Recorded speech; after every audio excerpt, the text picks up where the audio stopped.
జయ జయ జయ ప్రియ భారత జనయిత్రి దివ్యధాత్రి. చాలా అద్భుతంగా పాడారు మాధవీలత గారు, చాలా బాగా వచ్చింది. నా తల్లి భూమి భారతి గురించి కదండి పాడడం. అవునండి, ఎందుకు తెలంగాణలో మీరు పవర్లోకి రాలేకపోతున్నారు? ఏం చేసినా ఎక్కడ లోపం ఉందంటారు? నాయకత్వ లోపమా, సిద్ధాంత లోపమా, ఏది అంటే హానెస్ట్గా చెప్పండి. ఎందుకంటే మనం యజ్ఞశాల ముందు కూర్చున్నాము, నిజాలు మాట్లాడుకుందాం.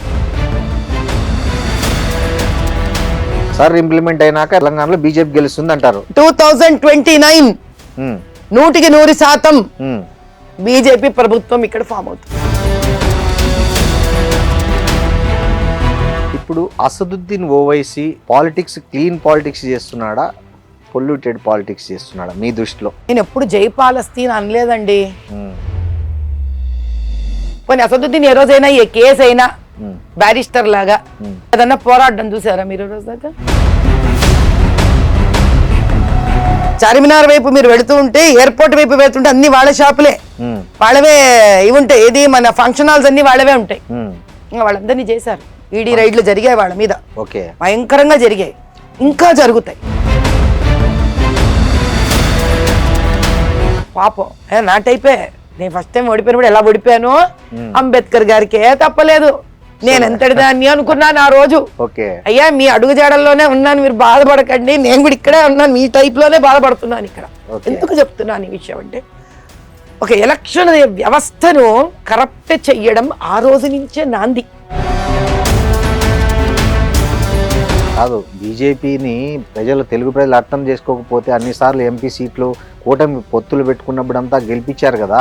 అంటే కాంగ్రెస్ ఈ రోజు దాకా వేసిన వలయం, ఈ వలయంలో తెలుగు రాష్ట్రాలు ఎలా ఇరుక్కున్నాయి, ఎస్పెషల్లీ తెలంగాణ ఎలా ఇరుక్కుంది. ఎన్నికల కమిషనే బాధ్యులు. ఎవరంటే స్టేట్ లెవెల్లో ఉన్న ఎలక్షన్ కమిషన్ బాధ్యులు, సెంట్రల్ ఎలక్షన్ కమిషన్. మరి ఈ స్టేట్ లో పనిచేసే పెద్ద మనుషులు, బ్యూరోక్రాట్స్ 2 నెలల ముందు ఎక్కడ పనిచేశారు, 2 నెలల తర్వాత ఎక్కడ పనిచేశారు? మీరు చూసిన ఒక వరస్ట్ కేస్ స్టడీ ఏదైనా ఉందా, చెప్తారా? చెప్పలేనంత వరస్ట్ అండి. డైలీ ఇంట్రెస్ట్ మీద డబ్బులు నడుస్తాయా?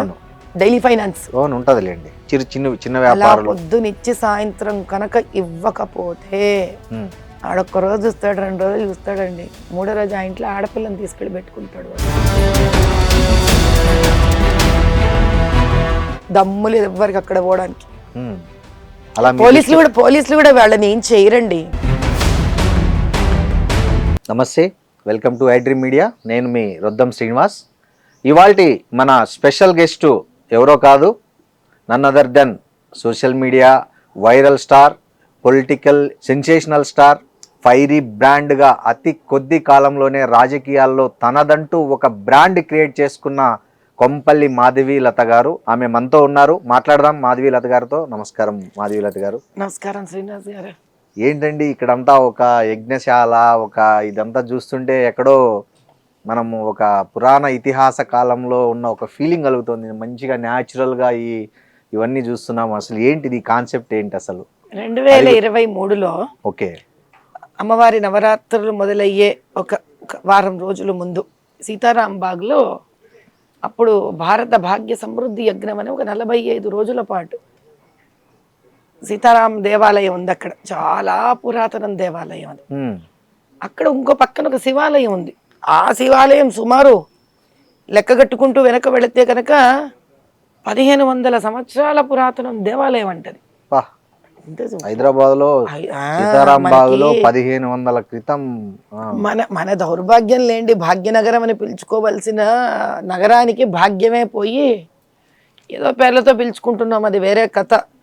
అసలు మీకు చాలా ఆశ్చర్యకరమైన విషయం ఏంటంటే, ఆ పాత బస్తీలో అంతా కూడా మీకు ఎన్నో దేవాలయాలు, చోళులు అప్పుడు దేవాలయాలు ఉన్నాయి, లక్ష్మీ నరసింహ దేవాలయాలు ఉన్నాయి. అంటే ఒక్కొక్కటి మీకు 1200 సంవత్సరాలు, 1400 సంవత్సరాలు అట్లా వెనక్కు పోయే కొద్దీ ఉన్నాయి. అక్కడ ఒక మహాయజ్ఞం చేశాను, భారత భాగ్య సమృద్ధి యజ్ఞం అని, దేశం గురించి అక్కడ పాత బస్తీ నడుబొడ్డులో చేయాలి అని ఒక సంకల్పం కలిగి చేయడం. ఆ తర్వాత దాన్ని ఆపబుద్ధి కాలేదు.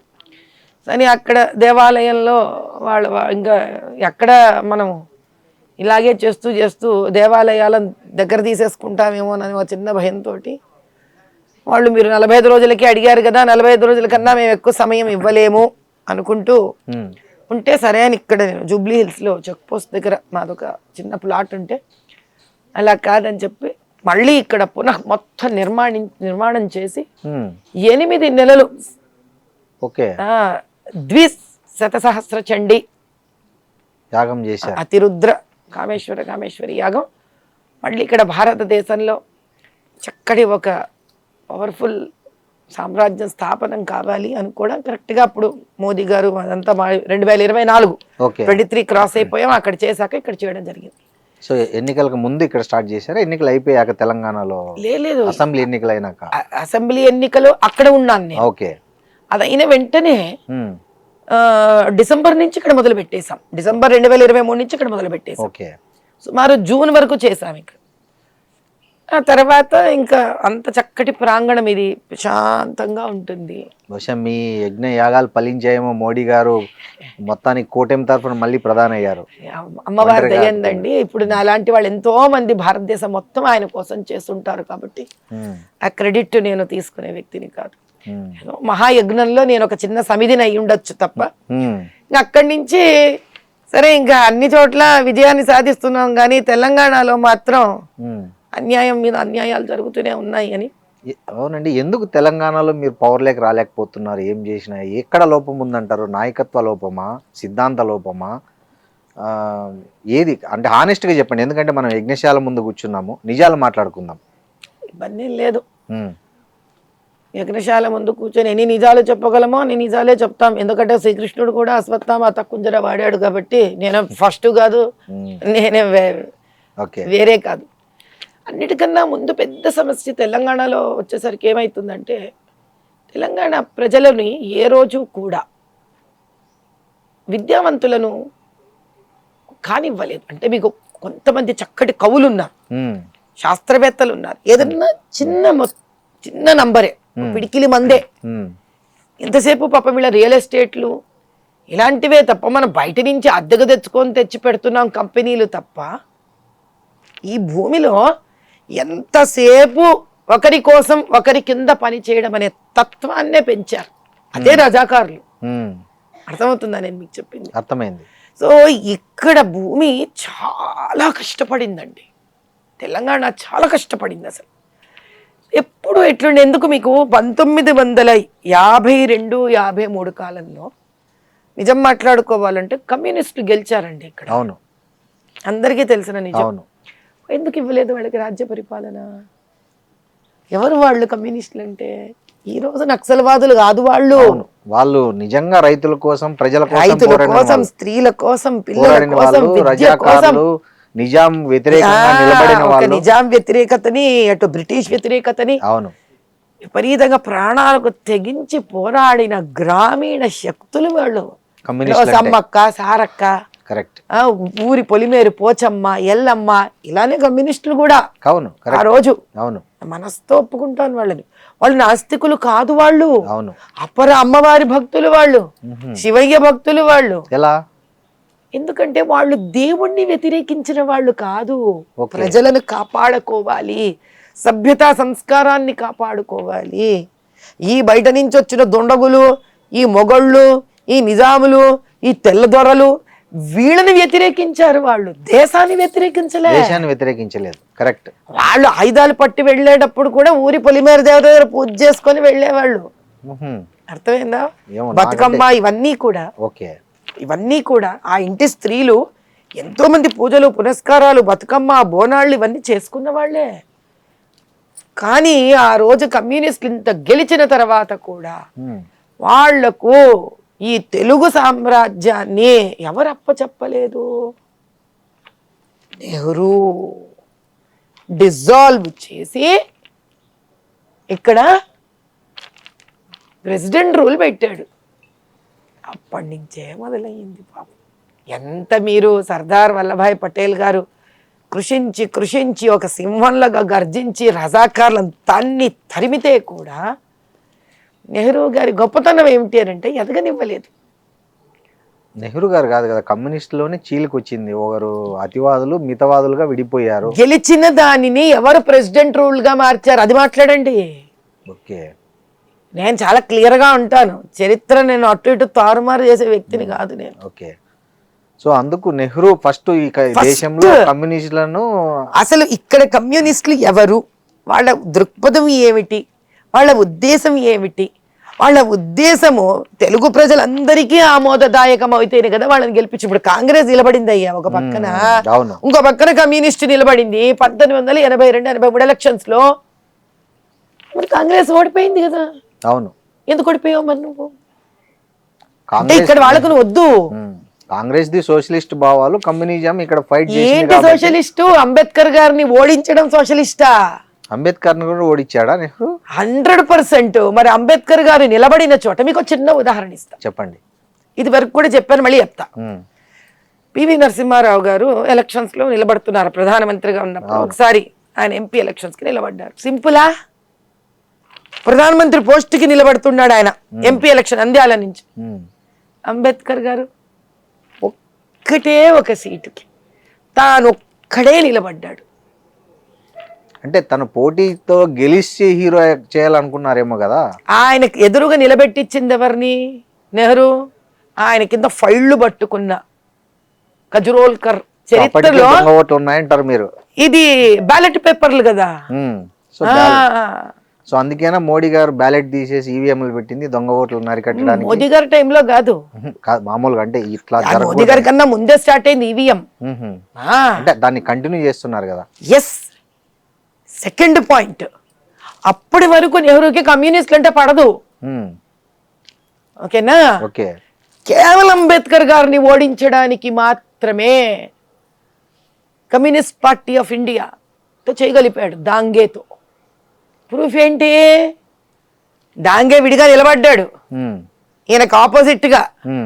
కాంగ్రెస్ నుంచి ఈయన అసిస్టెంట్ తీసుకొచ్చి ఈయన ఆపోజిట్ లో నిలబెట్టారు. న్యూస్ పేపర్లలో ఎలక్షన్స్ ముందు అంబేద్కర్ గారి గురించి తప్పుడు ప్రచారం వేస్తే, అప్పట్లో ఒక ట్రిబ్యునల్ ఉండేది, మీకు ఎలక్షన్ కమిషన్ ట్రిబ్యునల్ ఉండేది. అది ఇండిపెండెంట్ బాడీ కాదు, కాంగ్రెస్ కింద పనిచేసేది, రూలింగ్ పార్టీ హయాంలో పనిచేసేది. So they did not even bother to disqualify Dange. ఎందుకని? కాదండి, నెహ్రూకు అంబేద్కర్ మీద ఇంత వ్యతిరేకత ఉంటే అతన్ని రాజ్యాంగానికి దానికి ఎందుకు అధ్యక్షుని చేస్తాడు? ఆయన రాసిన రాజ్యాంగాన్ని ఎందుకు చేసుకుంటాడు? అతను ఎవడు కాదు ఆమోదించడానికి. అయితే మీరు చరిత్ర చదువుకొని రావాలి, అదే మాట్లాడే నెహ్రూ ఎవడండి ఆమోదించడానికి? ఆమోదించకపోవడం ప్రధాని ఇంట్రెస్ట్ లేకపోతే దానికన్నా ముందే రాజ్యాంగము ఆయన ప్రధాని అయ్యేదానికన్నా ముందు నుంచే ఒక కమిటీ తయారయ్యి, ఆ కమిటీలో సభ్యులందరూ కలిసి దాంట్లో ప్రధాన పాత్ర వహించిన మన అంబేద్కర్ గారు కలిసి రచించడం జరిగింది. అది నెహ్రూ ఇంటి విషయం కాదు, ఆయన ఇంటి పేపర్లు కాదు ఆయన డిసైడ్ చేయడం అనేది. ఆయన ఇంటి విషయం కాకపోవచ్చు, కానీ ఆయన వ్యతిరేకత ఉంటే, వ్యతిరేకత చేస్తే అప్పుడు ప్రజలు లేస్తారండి కొట్టడానికి. సో అందుకే 1954-55 సంవత్సరాలలో, అంటే అప్పటికి ఎంతకాలం అయిపోయింది మనకు వచ్చి? సుమారు 6-7 ఏళ్ళు అయిపోయింది మీకు. 47 అంటే అంతే. అప్పుడు నిలబడ్డాడు ఆయన ఎలక్షన్స్ కి. అంతవరకు ఆయన నిలబడలేదు పాపం.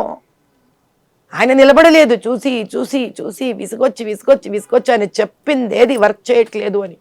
ఆయన లేకుండానే, ఆయన ఒపీనియన్ వినకుండానే ఆయన రిజిగ్నేషన్ ని ఆమోదం జరిగింది. మీరు టెక్నికల్ గా చూస్తే చాలా చేశాడు ఆ నెహ్రూ. ఓకే. కాబట్టి ఇప్పుడు దాని గురించి మాట్లాడితే మనకు టాపిక్ ఇంకో దిశగా, చరిత్ర మీద ఒక రోజు మనం మాట్లాడుకోవచ్చు కావాలంటే. ఇప్పుడు వర్తమాన రాజకీయాల మీద కాబట్టి నేను అనేది ఆ రోజు నుంచి కూడా తెలంగాణలో భారతీయ జనతా పార్టీ ఎందుకు ఎదగలేకపోతుంది అదే చెప్తున్నాను. అప్పటి నుంచి ఒక నెహ్రూ కాంగ్రెస్ పరిపాలనలో స్వచ్ఛంగా ఉన్నది, స్వేచ్ఛగా ఉన్నది, అహింసావాదాన్ని తన వాళ్ళతో చెయ్యని ఒక చక్కటి దృక్పథంతో ఉన్న కమ్యూనిస్ట్ని చంపేశాడు. అక్కడి నుంచి తీవ్రవాదం మొదలైంది.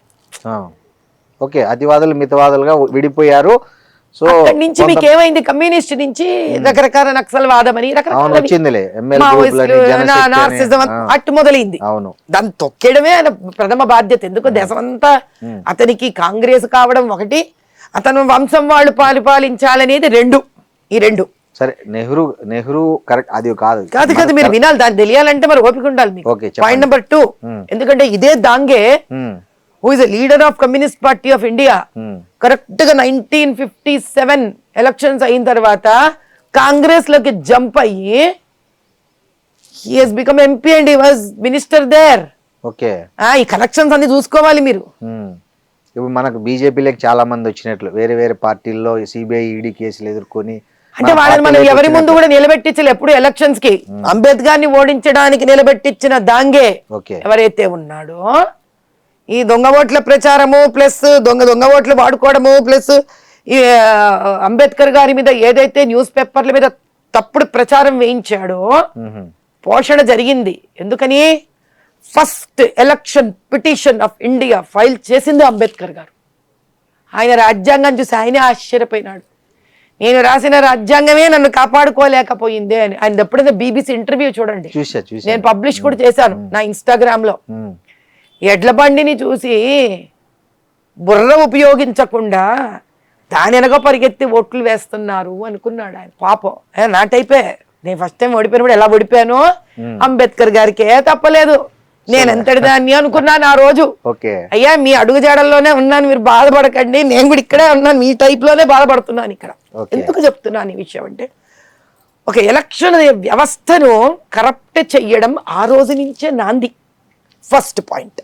పాయింట్ నెంబర్ 2, వాళ్ళకన్నా పవర్ఫుల్ గా ఎవరైనా ఎదుగుతున్నారంటే వాళ్ళని ఆదిలోనే తుంచి వేర్లతో సహా పికిలించి పారేయడం communist in Telugu states. 2, 3 Waqf board సవరణ, ముస్లిం పర్సనల్ లా, ఇలాంటివన్నీ తీసుకొని వచ్చి వాళ్ళ సహాయ సహకారాలతో ఎప్పుడు ఒక ఓట్ బ్యాంక్ని అలా పోషిస్తూ ఉండడం. Strategy 3.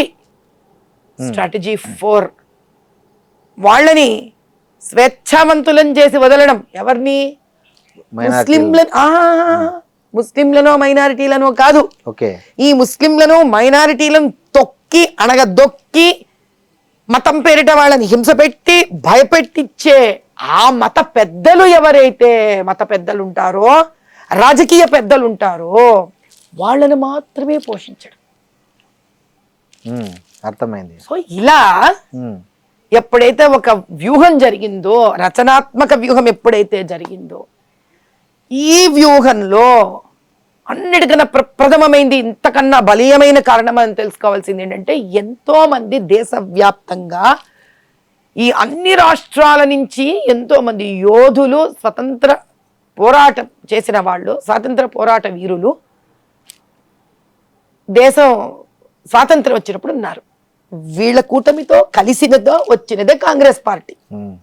So Congress has local stand and stands in every state. అర్థమవుతుందని మీకు చెప్పింది. ఆంధ్ర తెలంగాణకు వచ్చారనుకోండి, సమైక్య ఆంధ్రాకి వచ్చారనుకోండి, టంటూరి ప్రకాశం పంతులు గారు, ఇక్కడ వాళ్ళు రకరకాల తెలంగాణ నుంచి ఐలమ్మ, ఇలా రకరకాల వేరే వేరే పోరాటం వాళ్ళందరూ వాళ్ళతో ఉన్నారు.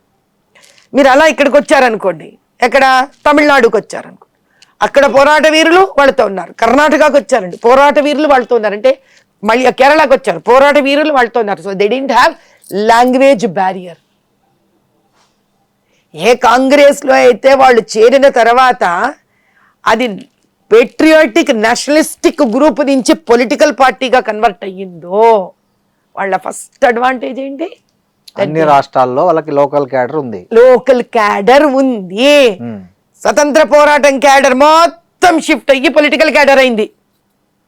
కానీ బీజేపీకి అలా లేదుగా. మీకు నేననేది పూర్తి వినండి. ఇప్పుడు బీజేపీలో ఎవరైతే పెద్ద మనుషులు ఉన్నారో వాళ్ళందరూ హిందీ భాష మాట్లాడేవాళ్ళు.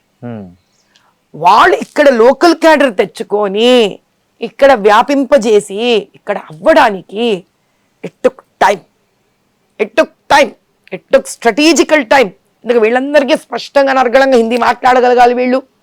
వాళ్ళ భావాలను వీళ్ళు అర్థం చేసుకోగలగాలి, వీళ్ళ భావాలు వాళ్ళని అర్థం చేసుకోగలగాలి. ఎందుకు అసలు బీజేపీ ఎక్కడి నుంచి పుట్టిందండి? కాదండి, ఇప్పుడు బీజేపీ ఎక్కడి నుంచి పుట్టింది? కాదు, బీజేపీని తెలుగు ప్రజలు అర్థం చేసుకోకపోతే అన్నిసార్లు ఎంపీ సీట్లు కూటమి పొత్తులు పెట్టుకున్నప్పుడు అంతా గెలిపించారు కదా. ఇక్కడ మీకు 3 వచ్చాయి. అంటే కాంగ్రెస్ ఈ రోజు దాకా వేసిన వలయం, ఈ వలయంలో తెలుగు రాష్ట్రాలు ఎలా ఇరుక్కున్నాయి, ఎస్పెషల్లీ తెలంగాణ ఎలా ఇరుక్కుంది. నైజాం సర్కార్లో మీకు ఆంధ్ర బెల్ట్ ఎక్కువ ఇరుక్కోలా. నైజాం సర్కార్లో మీకు తెలంగాణ, నార్త్ కర్ణాటక బార్డర్స్, మహారాష్ట్ర, దక్కన్ భూమి అంటారు దీన్ని. అవును, ఇది ఇరుక్కుంది బాగా. ఇక్కడ ఎవరి రాజ్యం ఉంది? కాదండి, ఇప్పుడు ఈ మన ఇక్కడ ఎవరి రాజ్యం ఉంది? కాంగ్రెస్ వాళ్ళ నిజాం రాజ్యం. నిజాం రాజ్యం తర్వాత నిజాం రాజ్యం నుంచి ఇది వెళుతూ వెళుతూ కాసిం రజ్వీకి చేతికి ఇస్తే, కాసిం రజ్వీ వెళుతూ వెళుతూ ఎవరి చేతికి ఇచ్చాడు? ఎంఐఎం చేతికి ఇచ్చాడు. You have to understand the connections. ఇది అంత ఈజీగా మనం ఓ నిమిషంలో తేల్చి అవతల పారేసే విషయం కాదు ఇది. నేను ఏమంటానంటే, వీళ్ళని ఇక్కడ డీప్ రూట్ చేసింది ఎవరు? ఏ రోజు ఎప్పుడూ కూడా నెహ్రూ వేసిన పన్నాగం ఏంటి, మైనారిటీస్ అనుకుంటూ మైనారిటీ అధిపతులని, రాజకీయ అధిపతులని. అయితే ఇట్స్ హ్యూజ్ ట్రాప్. ఈరోజు మనం ఏదో సడన్గా వచ్చి ఓ బీజేపీ, ఓ మోదీ గారు ఓ పేరు మీద మాట్లాడి ఈ పేరుతో ఎందుకు మీరు గెలవట్లేదు అంటే, ఇది నిన్ననో ఈ రోజు వేసిన వ్యూహము కాదు, నిన్ననో ఈ రోజు ఆలోచిస్తే వచ్చిన రాజకీయము కాదు. అంతెందుకు, నాదే మాట్లాడదాం. ఒకళ్ళ గురించి నాకెందుకు, నేనేం రోజు చూడట్లే వాళ్ళ జీవన విధానం, నాది నేను మాట్లాడుకుంటాను. ఎంపీ ఎలక్షన్స్ 2024 మీకు ఒక ఎలక్షన్ కమిషన్ ఎలా పనిచేస్తుంది? ఢిల్లీలో తన వాళ్ళు వచ్చి ఇక్కడ పనిచేయరు, ఇక్కడ వాళ్ళు తన కోసం పనిచేస్తారు. అవును, ఇంత ఒప్పుకుంటారా మీరు? అవును. ఇక్కడ ఉన్న వ్యవస్థ ఏదైతే సిస్టమ్ ఉంటుందో, ఈ సిస్టమ్ 2-3 నెలలకి అటాచ్ అయ్యి వాళ్ళతో పనిచేస్తారు. అలాంటప్పుడు వాళ్ళకి నేను ఒక కంప్లైంట్ మొత్తం కట్ట పంపించడం జరిగింది ఢిల్లీకి. వాళ్ళు ఏం చేశారు, అక్కడి నుంచి వాళ్ళు ఇక్కడికి రాశారు. ఇక్కడ కలెక్టర్కి, అప్పుడు దిదెన్ సిఇఓ ఆఫ్ ఎలక్షన్స్ కమిషన్ కి ఇక్కడ పంపించారు. వీళ్ళ బాధ్యత ఏంటి? వీళ్ళు జిహెచ్ఎంసీకి అందరికీ పంపించారు. అందరికీ పంపించడం జరిగితే నాకు చాలా రోజులకి కంటిన్యూస్ ఫాలోఅప్ తర్వాత ఒక లెటర్ వచ్చింది. ఆ లెటర్లో ఏమని ఉందంటే, మేము వీళ్ళకి పంపించాము, మేము అన్ని తగు చర్యలు చేస్తున్నాము, కానీ జిహెచ్ఎంసీలో ఏదైతే కొన్ని ఇండ్ల నంబర్లు లేనివి మార్పిళ్ళు ఏవైతే జరిగాయో, మీరు లేని ఇండ్లు ఏవైతే ఉన్నాయి అని అంటున్నారు, మీ లెక్క ప్రకారం మీరు సుమారు 36,000 చిల్లర్ల ఇండ్లు ఇచ్చారు వీళ్ళవి, ఇప్పుడు మేము వీటిల్ని ముట్టుకోదలుచుకోలేదు అని ఇక్కడ స్టేట్ నుంచి నాకు ఆన్సర్ వచ్చింది. ఓకే, అంటే 36,000 మాత్రం పడిపోతాయి ఓట్లు, మీకు అవన్నీ ఏదో పడనట్టు. సరే, పెద్ద మనుషులు, మీకు బ్యూరోక్రసీ మన ఏది ఇస్తుందే విందాం, పంపించారు నాకు. Very good. సరే, నాకు అర్థమైంది ఇంకా వీళ్ళేం చేయదలుచుకోలేదని. ఆ తర్వాత ఓట్లు డిలీట్ చేశాము, దొంగ ఓట్లు తీసేశాము. ఈరోజు ఆ ఎస్ఐఆర్ వాల్యూ ఏంటో మీకు చెప్తా, ఓకేనా?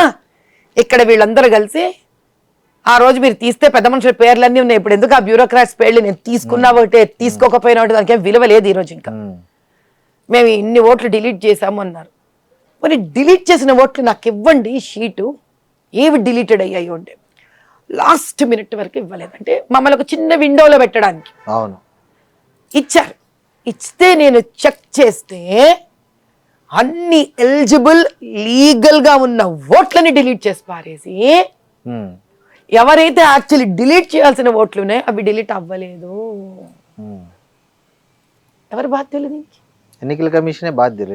ఎవరంటే స్టేట్ లెవెల్లో ఉన్న ఎలక్షన్ కమిషన్ బాధ్యులు, సెంట్రల్ ఎలక్షన్ కమిషన్. మరి ఈ స్టేట్ లో పనిచేసే పెద్ద మనుషులు బ్యూరోక్రాట్స్ 2 నెలల ముందు ఎక్కడ పనిచేశారు, 2 నెలల తర్వాత ఎక్కడ పనిచేశారు?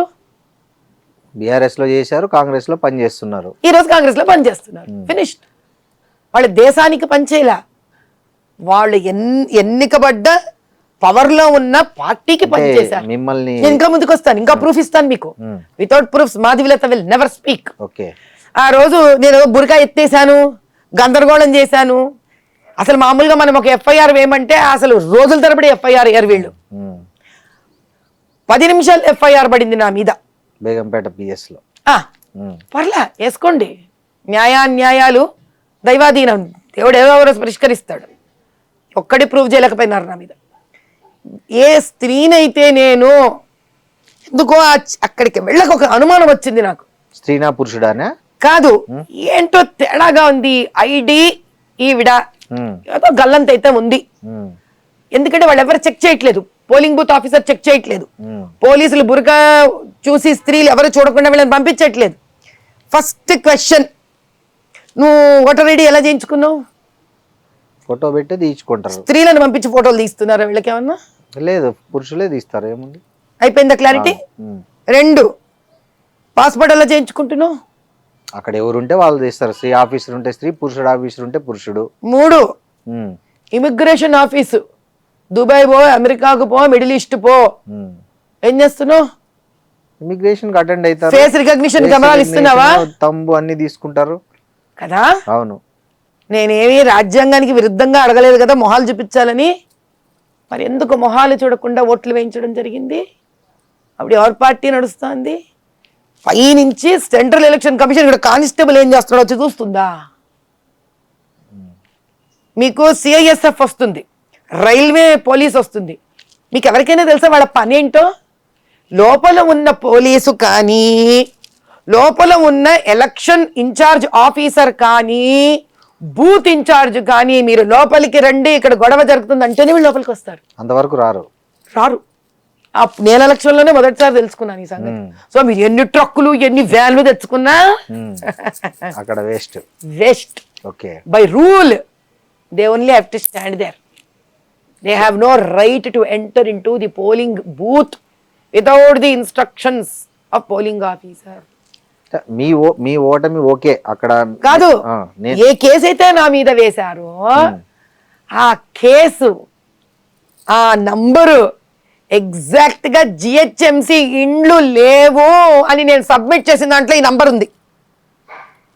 ఏ నెంబరు? మీకు ఏ ఓటర్ ఐడి నంబర్ మీద నేను ఏదో బుర్కా ఎత్తేసానని కేసేసారే. అవును, ఆ ఓటర్ ఐడి నంబర్ చివరికి ఎక్కడ తేలింది అనుకున్నారు? నేను ఎతుకుతే మీరు కేసేసిన నేను ఆ 36,000 ఇండ్లు మేము మార్చము అన్నారు కదా వీళ్ళు. They are non existing. ఇల్లు ఉండదు, ఇల్లు నంబర్ ఉండదు, ఏముండదు. ఇల్లు నంబర్ క్రియేట్ అయ్యి జిహెచ్ఎంసీలో పేర్లు తయారైతాయి, అందులోని పేరు ఆవిడ.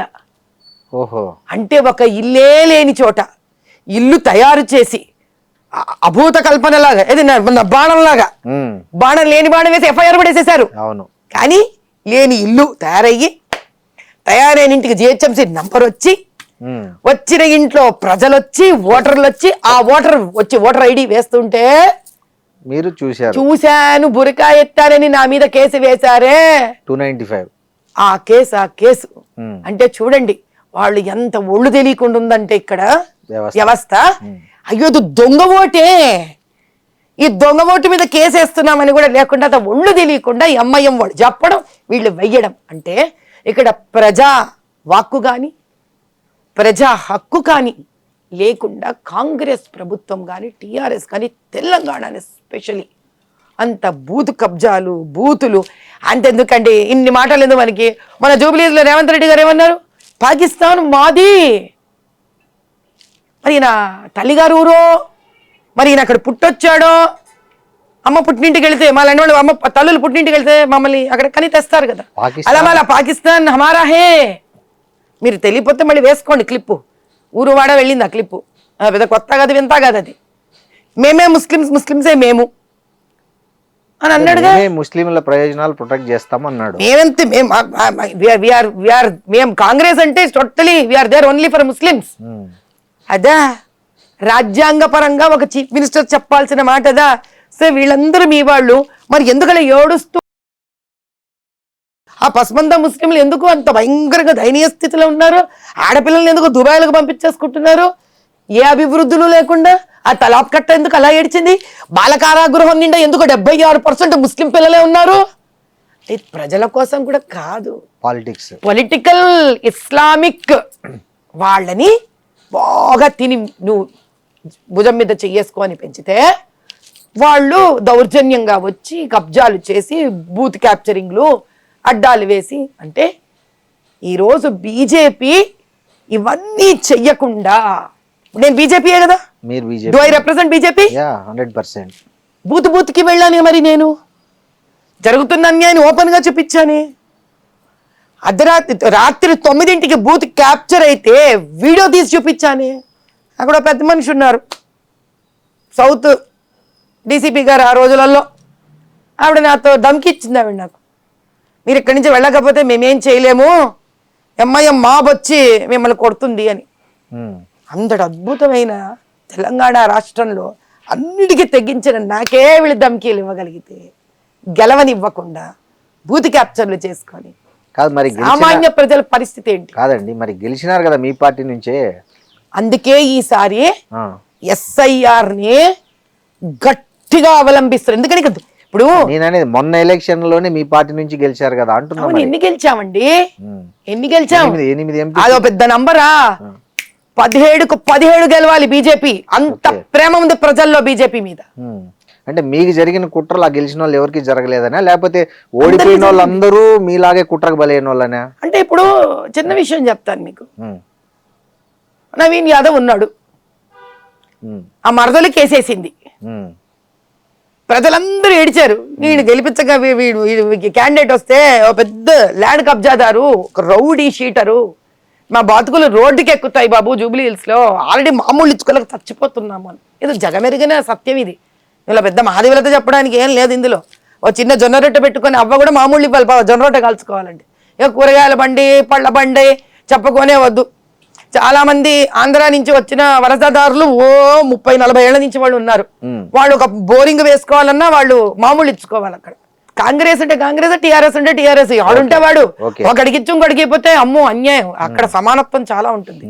బోరబండ స్కూల్కి వెళ్ళండి, ఆ పక్కన ఉన్న గవర్నమెంట్ స్కూల్కి వెళ్ళండి, ఆ తెలంగాణ పిల్లలు ఎస్సీలు పాపం ఎస్టీలు ఆర్థికంగా వెనుకబడ్డ వాళ్ళు ఏమున్నాయి ఆ స్కూళ్ళల్లో? పిల్లలు ఎప్పుడు గంజాయి, జర్దాలు, గుట్కాలు, మందు కొట్టడం.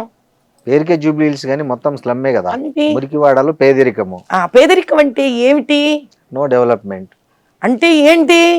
వాళ్ళని చదువుకోనివ్వకుండా, నాగరికులుగా మారనివ్వకుండా, రాజకీయ స్వప్రయోజనాల కోసము వాళ్ళ బతుకులు బస్టాండ్లు చేస్తే, తల్లి తండ్రి కూలీ నాలీ చేసుకొని ఆ స్కూళ్ళకు ఫీజులు కట్టుకోవడం, పుస్తకాలు ఇస్తే 7వ తరగతి నుంచి డ్రాప్అవుట్, 8వ తరగతి నుంచి డ్రాప్అవుట్. వీళ్ళందరూ పోయి ఈ కబ్జాదారులు, ఈ గూండాలు వెనక పిల్లలు తిరుగుతూ ఉంటారు. అంటే మన నవీన్ యాదవ్ కూడా దొంగ ఓట్లతో గెలిచాడంటారా? ఎందుకు దానికి పెద్ద విచిత్రం ఏముంది? అజరుద్దీన్కి మైనారిటీ మినిస్టర్ డిక్లేర్ చేశాడు. ఎలా చేస్తారు? అంటే నీకు మైనారిటీ కావాలి, మరి ఎస్సీ ఎస్టీ బీసీలు ఏమవ్వాలి? ఈ బీసీ నినాదం ఏంటి పక్క నుంచి? మరి క్యాండిడేట్ బీసీ కదా, అయితే సరిపోయిందా? క్యాండిడేట్ బీసీ అయ్యి మేము ముస్లింలకు, పాపం ముస్లిం అనకూడదు అంటే పాప సార్ వాళ్ళు ఏదో అన్నట్టుగా భావన ఉంటుంది నాకు. ఎంఐఎంకి ఒక బొందలగడ్డ కట్టిస్తా, ఎంఐఎం నవీన్ యాదవ్ ఎంఐఎం నుంచి వచ్చాడుగా, ఇంకా కాంగ్రెస్ ఎవరు లేరా? కాంగ్రెస్ ఇంకెవరు లేరా? చాలా మంది పోటీ పడ్డారు. కాంగ్రెస్ నుంచి ఎంతమంది రిక్వెస్ట్ చేశారు కదా, అయ్యా మాకు టికెట్ ఇయ్యని. పీజీఆర్ కొడుకున్నాడు, అంజన్ కుమార్ యాదవ్, పెద్ద వాళ్ళు ఉన్నారు. ఏ మాట కామాటికి మంచి రాజకీయ బ్యాక్గ్రౌండ్ పెట్టుకున్న వాళ్ళు ఉన్నారు. మీరు మాకు వాళ్ళకి ఎందుకు ఇవ్వలే? వద్దు, మాకు ఎంఐఎం కావాలి. ఎందుకో 100 మంది గుండాలను సప్లై చేస్తుంది, అది బూత్ క్యాప్చర్లు చేస్తుంది, కబ్జాలు కొడుతుంది, రిగ్గింగులు కొడుతుంది, అయిపోయింది. ఎంతసేపు ఇదే ధోరణి. ఫత్వాలేంటి? ఫత్వాలేంటి మరి? అసలు ఫత్వాకి, రాజ్యాంగానికి, ఎలక్షన్కి కనెక్షన్ ఎట్లా ఉంది? వాళ్ళు ఫత్వా జారీ చేస్తారు. యాంటీ కాన్స్టిట్యూషనల్ కాదా ఇది? How are you allowing? Religion ఎందుకు వస్తోంది ఇక్కడికి? మతానికి రాజ్యాంగానికి ఏంటి సంబంధం? మతానికి ఎలక్షన్కి ఏంటి సంబంధం? ఇప్పుడు దేశంలో అదే కదా జరుగుతున్నది. ఒక వ్యక్తి ఫత్వా తీయడం అంటే ఏంటి? మేము ఏ రోజు ఎవరికి చెప్పలేదే హిందూకి నువ్వు కాంగ్రెస్కి ఓటేయకని చెప్పలేదే హిందూకి వెళ్ళి. ఏ మఠాధీశుడి నుంచో అయోధ్య నుంచో మేము లెటర్లు తీసుకొని రావట్లేదే, శాసనాలు ప్రింట్ చేసుకొని రావట్లేదే. మీరు మధ్యలో కూర్చొని శాసనాలు ప్రింట్ చేసి ఫత్వాలు బయట తీస్తారు మీరు. అంటే ప్రజలు ఎక్కడో మతం అనే పేరుతో భయపెట్టిస్తున్నారా లేదా? గౌలిగూడ చమన్ దగ్గర రోడ్డు వైడనింగ్లో సుమారు 20 ముస్లింలు ఇండ్లు ఉన్నాయి. మీకు మేము కాంపన్సేషన్ ఇస్తామన్నారు. వాళ్ళు పాపం భయపడి మొత్తానికి ఇచ్చారు. చివరికి ఇది వక్ఫ్ ల్యాండ్ మీకు ఇయ్యక్కర్లేదని చెప్పారు. గట్టిగా పోరాడి ఇద్దరికి ఇచ్చారు. మీద 18 మంది ఈరోజు ఏడుస్తూ కొట్లాడుతూనే ఉన్నారు దానికోసం సైలెంట్గా. ఎందుకు బయటికి రాలేరు? భయం. ఇది కాంగ్రెస్ పరిపాలన. ఇంత దానిలో నుంచి నేను ఏదైతే కొత్తగా వచ్చిన స్త్రీ, పొలిటికల్ ఫ్యామిలీ కాదు, ఏ బ్యాక్గ్రౌండ్లు లేవు, పోరాడితే దీనివల్ల వచ్చిన ఒక చిన్న ప్రయోజనం ఏమిట్రా అంటే ధైర్యం చేసి ఇప్పటి వరకు ఎవరు వెళ్ళని ప్రాంతాలకు వెళ్ళి అక్కడ బోగసింగ్ ఎలా జరుగుతుంది. ఇప్పుడు నేను గొడవ పడిన తర్వాతే కదా బీహార్లో వాళ్ళు ఫేస్ మాస్క్ ఉండకూడదు అన్నారు, ఉత్తరప్రదేశ్లో ఫేస్ మాస్క్ ఉండకూడదు అన్నారు, తెలియాలి మాకెవరో అన్నారు. అంటే ఒక ఆలోచన మారింది. మొన్నసారి ఎలక్షన్ కమిషన్ నమ్మింది వీళ్ళని, ఈసారి ఏం చేస్తుంది? ఈసారి నమ్మదలుచుకోలేదు. అందుకే ఎన్ని ఓట్లు డిలీట్ అయినాయి తమిళనాడులో, ఇప్పుడు వస్తుంది తెలంగాణకి కూడా. ఇంతకాలం ఎలక్షన్ కమిషన్ ఏం చేసింది? నమ్మింది. సార్ ఇంప్లిమెంట్ అయినాక తెలంగాణలో బీజేపీ గెలుస్తుంది అంటారు. 2029 100% బీజేపీ ప్రభుత్వం ఇక్కడ ఫామ్ అవుతుంది. 100%. మాధవీలత ఎంపీ గెలుస్తుందా? అవన్నీ నాకు అనవసరం. నాకు తెలంగాణలో ఈ దుర్మార్గ దౌర్జన్య దుష్ట లంచగొండి రాజకీయ పార్టీలు వెళ్ళిపోతే మోదీ గారి ఆధ్వర్యంలో తెలంగాణ సుభిక్షంగా ఉంటే చాలు. నాకు టికెట్ ఇచ్చినా పర్లేదు, నాకు టికెట్ ఇవ్వకున్నా పర్లేదు. అంటే ఏంటి అప్పుడే విత్డ్రా అయిపోతున్నారు పాలిటిక్స్ నుంచి? ఇచ్చినా పర్వాలేదు, ఇవ్వకున్నా పర్వాలేదు అంటే దాన్ని విత్డ్రా అన్నారు నాయన. వ్యామోహం లేకపోవడం అంటారు. అట్లా కాదండి, మీరు ఫైటరు ఫైట్ చేశారు, నేను ఫైట్ చేస్తూనే ఉంటాను. మీరు ఆ ఫలితం సాధించే వరకు ఎందుకు ఫైట్ చేయకుండా మధ్యలో ఆపేస్తున్నారు? మీరు అదే చెప్తున్నాను, మీకు భాష అర్థం కావట్లేదు శ్రీనివాస్ గారు. నా స్టేట్మెంట్ మళ్ళీ వినండి. నేను ఇచ్చినా ఇవ్వకపోయినా లేదు, మీరు ఏమనాలంటే నేను ఇయ్యాలి, నేను రావాలి, నా మేనమామ సొత్త పార్టీ నాదా బలి చెప్తారు మీరు. పార్టీ అధిష్టానం నిర్ణయిస్తుంది. మీకంటే బలమైన అభ్యర్థి వాళ్ళు నిర్ణయించుకోవాలి, నేను కాదు. నా పని ఒక తెలంగాణ పౌరురాలిగా తెలంగాణలో స్వచ్ఛమైన రాజకీయాలు రావడం కోసం పోరాడడం నా పని. అంతే. గెలవడం గెలవకపోవడం, పోటీ చేయడం చేయకపోవడం కాదు. గెలవడమో గెలవకపోవడమో అనేది పోటీ చేస్తే వస్తుంది. ఇప్పుడు పోటీ చేయడం చేయకపోవడమో టికెట్ ఇస్తే వస్తుంది. కాబట్టి నాకు టికెట్ ఇవ్వాలి అని శాసించే హక్కు నాకు లేదు.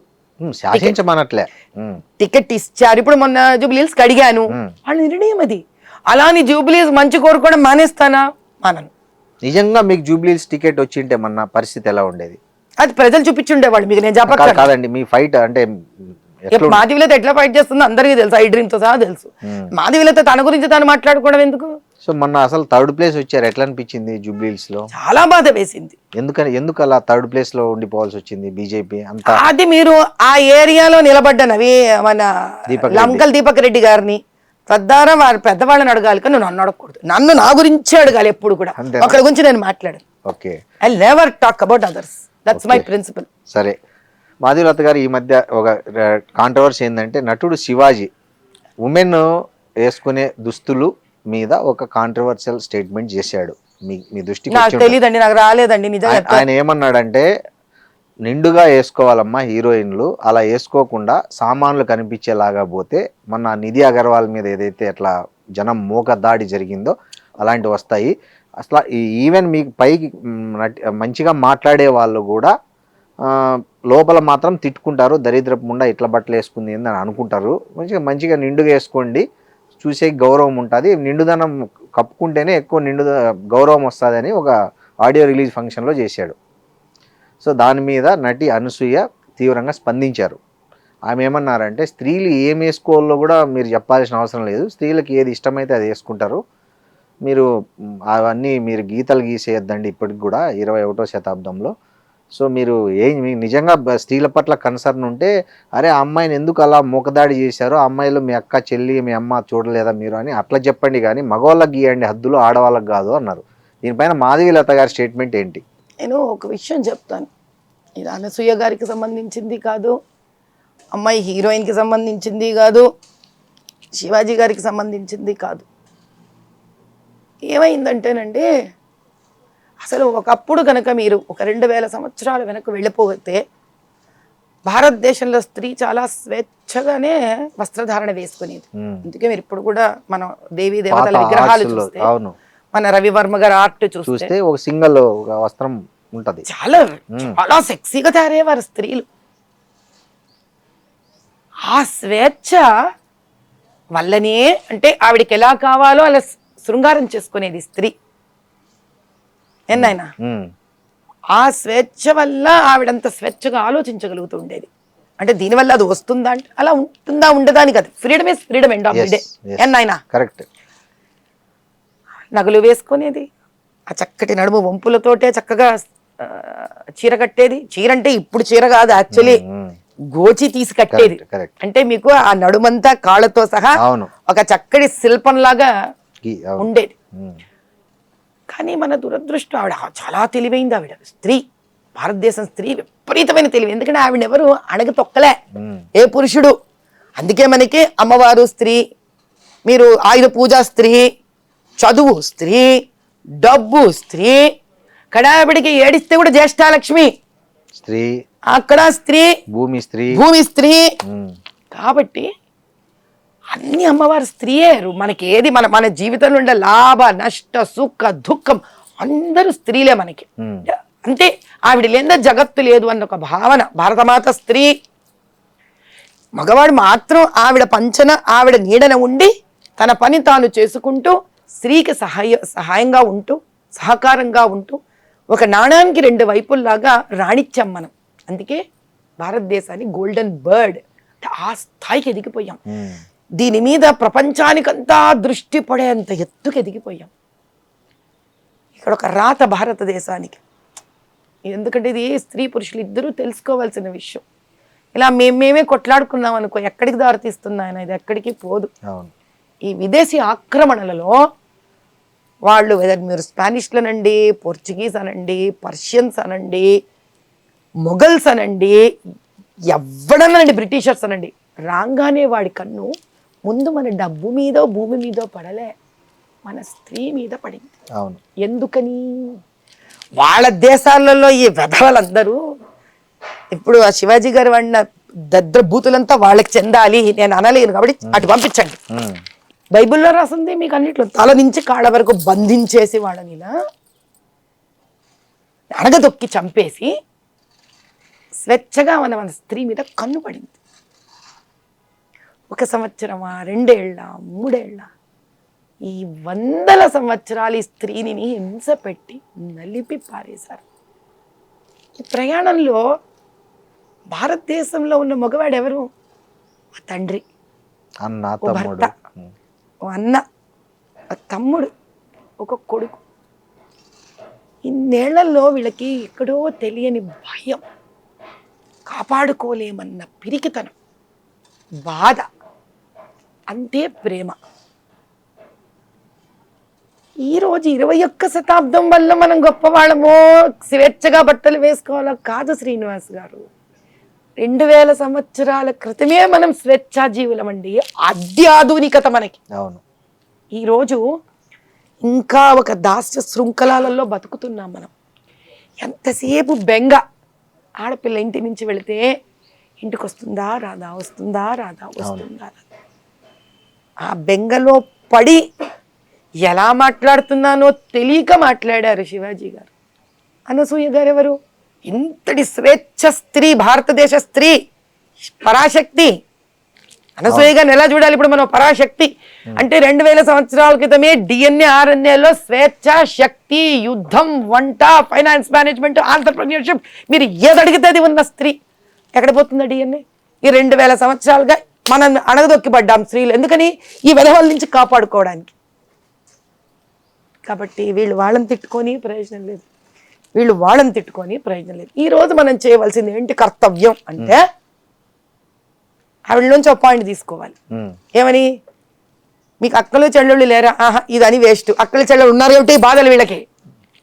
ఇప్పుడు మనం సైకాలజీ అర్థం చేసుకోవాలి. మన దగ్గర ఉన్న ఇండ్లల్లో మగవాళ్ళందరికీ తల్లి కూర్చోబెట్టి, నాన్న తల్లే కదా మరి చెప్పాలి. ఇప్పుడు మగవాడు నీకు అక్క చెల్లెలు లేరా అంటే ఆ మగవాడు ఇంకో మగవాడికి ఏం చెప్పుకుంటాడు? చెప్పలేడు. మళ్ళీ బాధ్యత స్త్రీదే.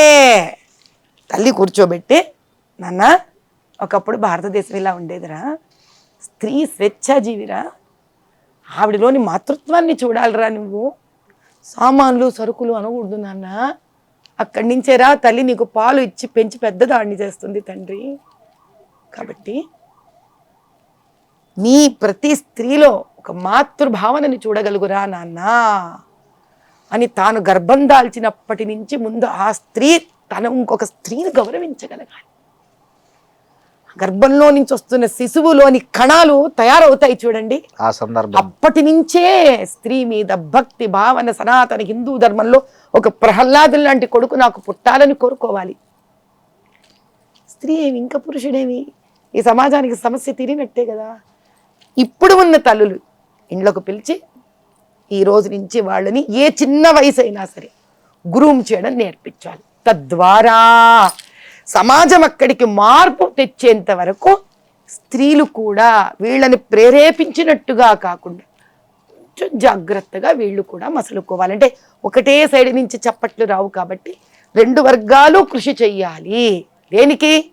అటువంటి స్వేచ్ఛ భారతదేశము ఈ బోడి తెల్లోడు నేర్పించిన స్వేచ్ఛ కాదు, అనంత స్వేచ్ఛతోటి 2000 సంవత్సరాల క్రితం ఏ స్త్రీ శక్తివంతురాలుగా బతికిందో అటువంటి స్త్రీ స్వేచ్ఛ మళ్ళీ కలగాలని, యుద్ధం చెయ్యగలగాలని, రాజకీయంలో నిలబడగలగాలని, సంస్కృతం వేదాలను పఠించగలగాలని, యజ్ఞం చేసే హక్కు రావాలని, జన్యుధారణ చేసుకోగలగాలని, అటువంటి భారతనాటి కావాలి. మళ్ళీ ఒక గార్గి రావాలి, ఒక లోపాముద్ర రావాలి, ఒక సీతమ్మ వారు రావాలి, వీళ్ళందరూ తిరిగి రావాలి మళ్ళీ భారతదేశంలో. వీళ్ళేంటయ్యా మనకు నేర్పించేది? అటువంటిది రావాలని మళ్ళీ రెండు వర్గాలు కోరుకోవాలి, అప్పుడు పరిష్కారం దొరుకుతుంది. అంతేగాని ఇద్దరిది తప్పు కాదు, ఇద్దరిలో రెండు పక్కల తప్పులు ఉన్నాయి, ఇద్దరిలోనూ తప్పులు లేవు. ఇద్దరిలో ఎవరి మీద ఎవరికి కోపాలు లేవు, ద్వేషాలు లేవు, భయం బాధ. ఇప్పుడు Asaduddin Owaisi politics clean politics చేస్తున్నాడా, పొల్యూటెడ్ పాలిటిక్స్ చేస్తున్నాడా మీ దృష్టిలో? నేను ఎప్పుడు జై పాలస్తీన్ అనలేదండి, నేను జై పాలస్తీన్ అనలే. ఓకే, నాకు బుద్ధుడికి నేను ఎప్పుడు జై భారత్ మాతాకి జై అనను అని అనలే. నేను బుద్ధి ఎరిగి ఎప్పుడు రామచంద్రుడి తల్లి కౌసల్యాదేవిని తిట్టలే. నేను బుద్ధి ఎరిగి ఎప్పుడు మా తమ్ముళ్ళు అక్క చెల్లెళ్ళు అన్నదమ్ములు భాగ్యలక్ష్మీదేవి అమ్మవారు ఇంటికి వచ్చి గిన్నెలు దోముతుందని నేను అనలే.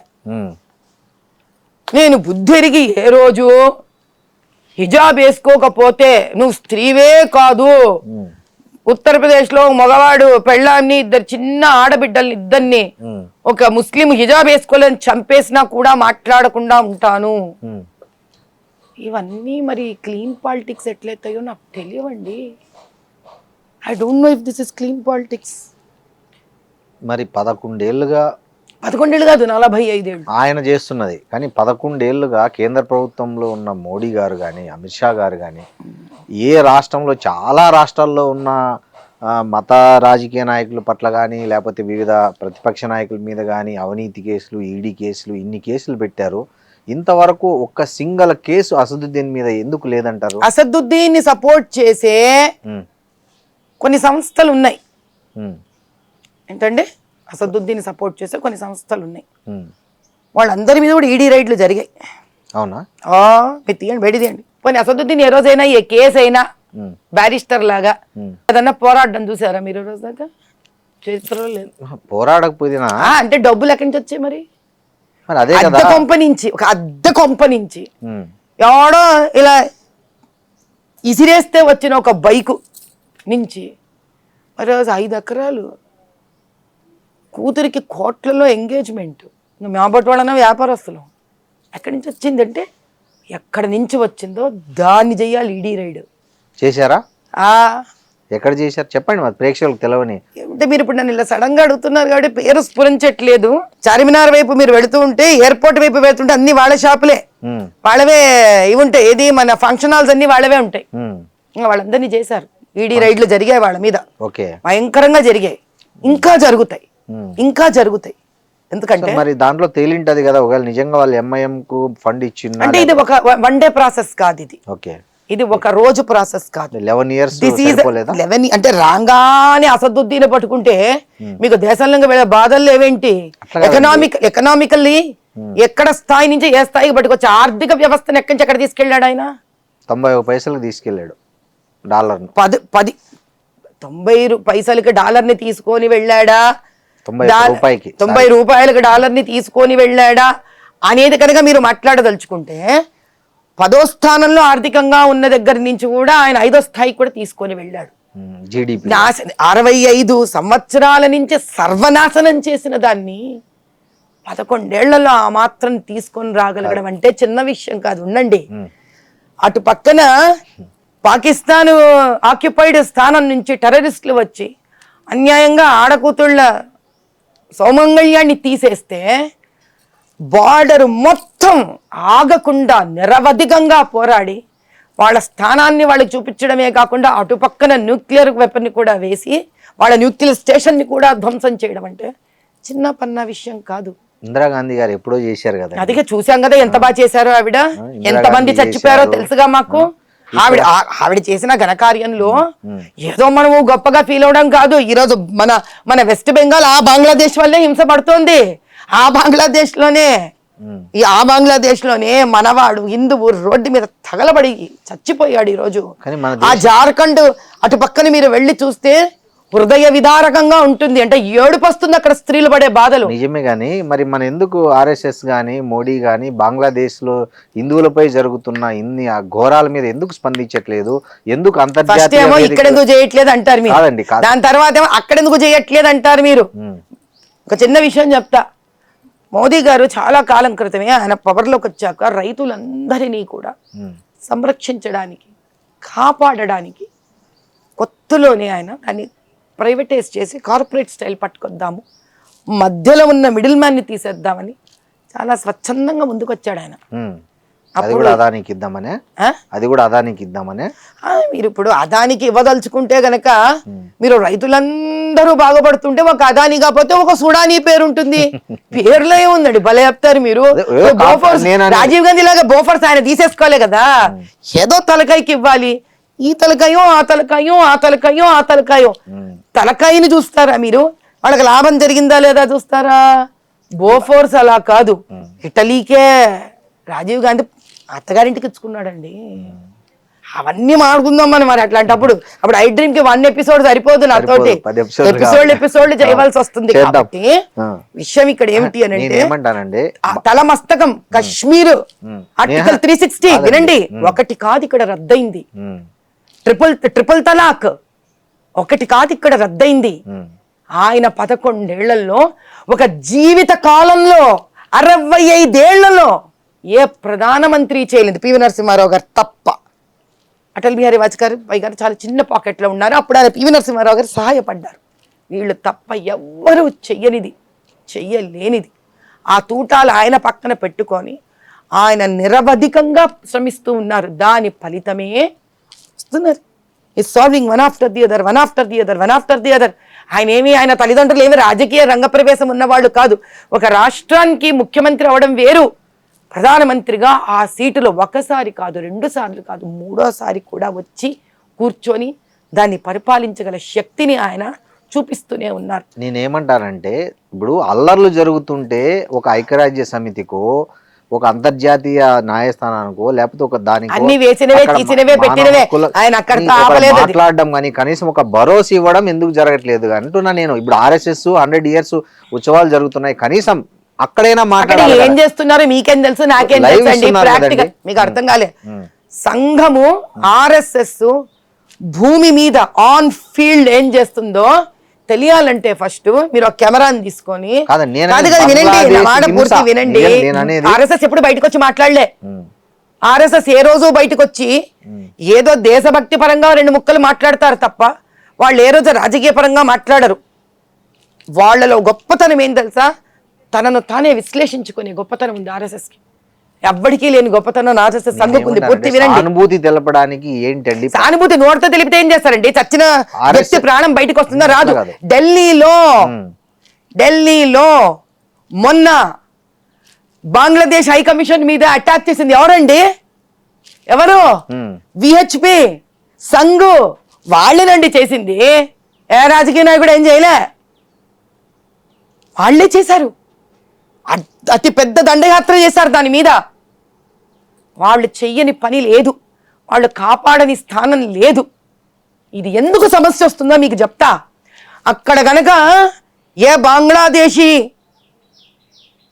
విద్రోహకారులు హిందువుని కలిస్తే, ఇక్కడ హమాసు పాలస్తీనా ఇజ్రాయెల్ గొడవలు జరిగితే అసదుద్దీను ఇజ్రాయెల్ మ్యాప్ వేసి మనుషులను నడిపించడము, జై పాలస్తీన్ అన్నాడే, ఏ ఆ వ్యక్తికి హిందూ మీద ఇదే ఇస్లామిక్ కంట్రీస్ అన్యాయం చేస్తుంటే నోరు తగలదా? ఎంతసేపు ఆర్ఎస్ఎస్ విహెచ్పి మోదీ గారు మాట్లాడాలా? ఎందుకు? ఏ వీళ్ళకి హిందువులు ఇక్కడ దేశం వాడు కాదా? అక్కడ అన్యాయం జరిగితే హమ్మస్ లో నీకు కనిపిస్తుందా? ఇక్కడ అన్యాయం నీకు కనిపించట్లేదా? నువ్వు మాట్లాడవా? నీ తమ్ముడు మాట్లాడడా? కాంగ్రెస్ మాట్లాడదా? రాహుల్ గాంధీ మాట్లాడడా? ఇది కావాలి. ఎంతసేపు ఒక హిందువుని కాపాడుకోవడం మా హిందువుల బాధ్యతేనా? వేరే వేరే దేశాల్లో ఉన్న ముస్లింల కోసం మీరు తట్పడాయించట్లేదు. ఇక్కడ చేస్తున్న ర్యాలీ ఎవరు చేశాడు? ఏం ర్యాలీ? కాదు అసదుద్దీన్ ఏం ర్యాలీ చేశాడు? బయట చెప్పండి ఇప్పుడు మీరు నాకు. కేవలం భారతదేశంలోని ఒక హిందూకే పట్టింది, ఎక్కడ హిందూ హింస పడుతున్నా కాపాడుకోవడానికి. వీళ్ళు మాత్రం ఇక్కడ తిండి తింటూ, ఇక్కడ డబ్బులు సంపాదిస్తూ, ఇక్కడ డబ్బులు స్కాములు చేసుకుంటూ మేరా పాకిస్తాన్ మేరా హై హమారా హై అంటారా? హిందూ తగలబడిపోతే నోరు తెరిచి మాట్లాడరా? వీళ్ళు ఏ రోజైతే మాట్లాడతారో, వీళ్ళు ఏ రోజైతే ఇక్కడ తగలబెడతారో బంగ్లాదేశ్ పఠాన్ని, సోకాల్డ్ కాంగ్రెస్ అండ్ ముస్లింలు, ముస్లిం రాజకీయ నాయకులు, మౌలానాలు, ముల్లాలు, ఆ రోజు భారతదేశం చుట్టూ ఉన్న ముస్లిం రాజ్యాలు కింద నుంచి ఒడుగుతాయి హిందువులు ఏమనాలంటే. అది కోరుకోవాలి మనం. కరెక్ట్, మీరు చెప్పింది కరెక్ట్. అది కోరుకోవాలి మనం. వాళ్ళకు తెలుసు భారతదేశంలో ఉన్న ఈ ముస్లింలు కూడా, ఈ ముస్లింల పైన ఉన్న అధికారపరంగా ఉన్న ముస్లిం రాజకీయ నాయకులు ఈరోజు ఎందుకనలే, బంగ్లాదేశ్ यहां से तेरे को मैं आवाज भी जा रहा हूं, जय बोलो भारत माता की, उखाड़ के फेंक देंगे अगर तूने मेरे हिंदू को जलाए. ఎందుకనలే అనాలి? రాహుల్ గాంధీ ఎందుకనలే? ప్రియాంక ఎందుకనలే? సోనియా ఎందుకనలే? తమిళనాడులో వాళ్ళు ఎందుకనలే? రేవంత్ రెడ్డి ఎందుకనలే? కేరళలో ఎందుకనలే? వెస్ట్ బెంగాల్ ఎందుకనలే? జార్ఖండ్ ఎందుకనలే? అన్న రోజు భారతదేశం చుట్టుపక్కల ఉన్న ప్రతి కంట్రీ ఒక హిందువుని ముట్టుకోవాలంటే భయపడుతుంది. ఆ మార్పు భారతదేశంలో రావాలి. మేము అందరి కోసం పనిచేస్తామండి. హిందువులు అందరి కోసం పనిచేస్తాం. బీదవాడని బాధ వింటే వాడు ఏ మతమా ఏమో సంబంధం లేకుండా వెళ్ళి సహాయపడతాం. ఎందుకు తెలుసా? చివరికి భారతమాత బిడ్డలు కదా వాళ్ళు అని, మన అన్నదమ్ములే కదా, అక్క చెల్లెళ్ళే కదా. సో వాళ్ళు ఏమంటారంటే, మణిపూర్ తగలబడిపోతుంటే ఏ రోజు మోడీ మాట్లాడలేదు. అరే పక్క వాళ్ళ గురించి నీకెందుకురా? మణిపూర్ మందే కదండి. ఈ మాటలు మాట్లాడే వెధవకి ఎవడైతే మాట్లాడాడు అడ్డమైన మాటలు, వాడికి ఫస్ట్ వాడేం చేశాడని అడుగుతున్నా నేను. నీవేం చేసావు? ఇప్పుడు అదే ఒక సామాన్యుడు జై పాకిస్తాన్ అంటే వారిని సాయంత్రానికి తెచ్చి లోపలేసి రిమాండ్కి పంపిస్తున్నారే, మరి ఇంత పార్లమెంట్ ఏం చేయలేదు, ఊరికి చేశారండి. మొన్న నల్ల చెరువులో ఒక అబ్బాయి జై పాకిస్తాన్ అని అబ్బాయి కేసు కట్టి వారం రోజులు అయింది రిమాండ్కి పంపించి, విత్ ఇన్ 2 days లో అరెస్ట్ చేశారు. మరి ఇంత పబ్లిక్ గా అంటున్న వాళ్ళ విషయంలో మరి ఎందుకు గమ్మునున్నారు? మరి మీకు ఒక విషయం చెప్తాను చూడండి. ఈ వ్యక్తి చాలా దొంగ పనులు చేసి దొంగ ఓట్లతోటి అటు ముస్లింల బీద వాళ్ళని కూడా హింస పెడుతూ ఆ డైలీ ఇంట్రెస్ట్ల మీద రన్ అయితే చూడండి. మీరు పాత బస్తీకి వెళ్ళి చూడండి, హృదయ విదారకమైన స్థితిలో ఉంటారు బీద వాళ్ళు ముస్లింలు అక్కడ. ఈ వ్యక్తిని వేర్లతో పెకిలించాలండి. మోదీ గారి ఐడియా ఏంటో నాకు తెలియదు, ఇక్కడ కూర్చొని నేను ఆయన ఐడియా అని చెప్తా, కానీ నా ఐడియా వేర్లతో పెకిలించాలి. ఎందుకంటే ఈ వ్యక్తి వల్ల ఆ బీద ముస్లింకి లాభం లేదు, ఆ హిందువుకి లాభం లేదు. ఈ వ్యక్తి ఎవరికి లాభం కాదండి, ఈ వ్యక్తి తనకే తాను లాభం. లండన్లో ఫారిన్లో ఆస్తులు చేసుకొని పోయి అనవసరంగా రెచ్చగొట్టి యువకులను వాళ్ళని టెర్రరిస్టులుగా మార్చి ఇంకో మతాన్ని ద్వేషించేటట్టు మార్చి. కాబట్టి ఈ వ్యక్తి తనకు తానుగానే ఒక గ్రూప్. ఆ వ్యక్తిని మీరు తీసుకెళ్లి జైల్లో వేయడం వల్ల వచ్చేది ఏమీ లేదు. ఆ వ్యక్తి వెనక జరుగుతున్నవి, ఈ వ్యక్తి వల్ల వస్తున్న డబ్బులు ఈ దేశానికి అంటే పాకిస్తాన్ నుంచి కూడా వస్తుంటాయంటారా? ఎక్కడి నుంచో వస్తాయి. అడ్డకొంపోడికి ఇన్ని డబ్బులు ఏమిటండి? మళ్ళీ మీరు అదే మాట్లాడతారు. ఏమో ఎక్కడెక్కడి నుంచి వస్తున్నాయో, రాపోతే ఎలా చేస్తాడు ఇన్ని పనులు? కాబట్టి అదంతా తెలుసుకొని వాటిని కత్తిరించాలండి. నిజంగానే మీరు ఒక లెటర్ రాయొచ్చు కదా మోడీకి. నేను ఎవరికి ఏం రాయక్కర్లేదు, ఆయన చేసే పనులు ఆయన చేస్తాడు, ఆయనకు తెలుసు. ఆయనకున్న పనులు ఆయనకు తెలుసు. నా పని నేను చేస్తే చాలు. ఇక్కడ నేను ఎవరికి ఏం చెప్పించగల, మీరు అది చేయండి ఇది చేయండి అని. నా పని నేను చేయాలి ఫస్ట్. కాదండి, అందుకే నాకు ఎప్పుడు కూడా నేను ఇంత పాత బస్తీలో తిరుగుతాను కదా. అవును, మీరు పాత బస్తీలో స్త్రీల కోసం చాలా రోజుల నుంచి కృషి హిందూ చేస్తున్నారు. ముస్లిం క్రిస్టియన్ అందరికీ చేస్తానండి నేను. స్కిల్ డెవలప్మెంట్ అని, టైలరింగ్ అందరికీ చేస్తా, ఉపాధి కోసం పని చేస్తున్నారు కదా. సో కానీ మీరు ఒకటి గమనించారా, మొన్న మీ ఎన్నికల్లో ముస్లిమ్స్ బీజేపీ అంటేనే ఒక భయం పడే ఒక పరిస్థితి ఉంది. ఫస్ట్ దాన్ని ఎందుకు మీరు బయటికి తీసుకురావాలంటే మీ దగ్గర ఉన్న యాక్షన్ ప్లాన్ ఏంటి? సింపుల్ ఒకటే మాట చెప్తానండి. ముస్లిమ్స్కి బీజేపీ అంటే భయం, నూరింది ఎంఐఎం. Very clear. మస్జిదులో మౌలాలు ముల్లాలు ఇమాములు వీళ్ళకి ఇదే పని.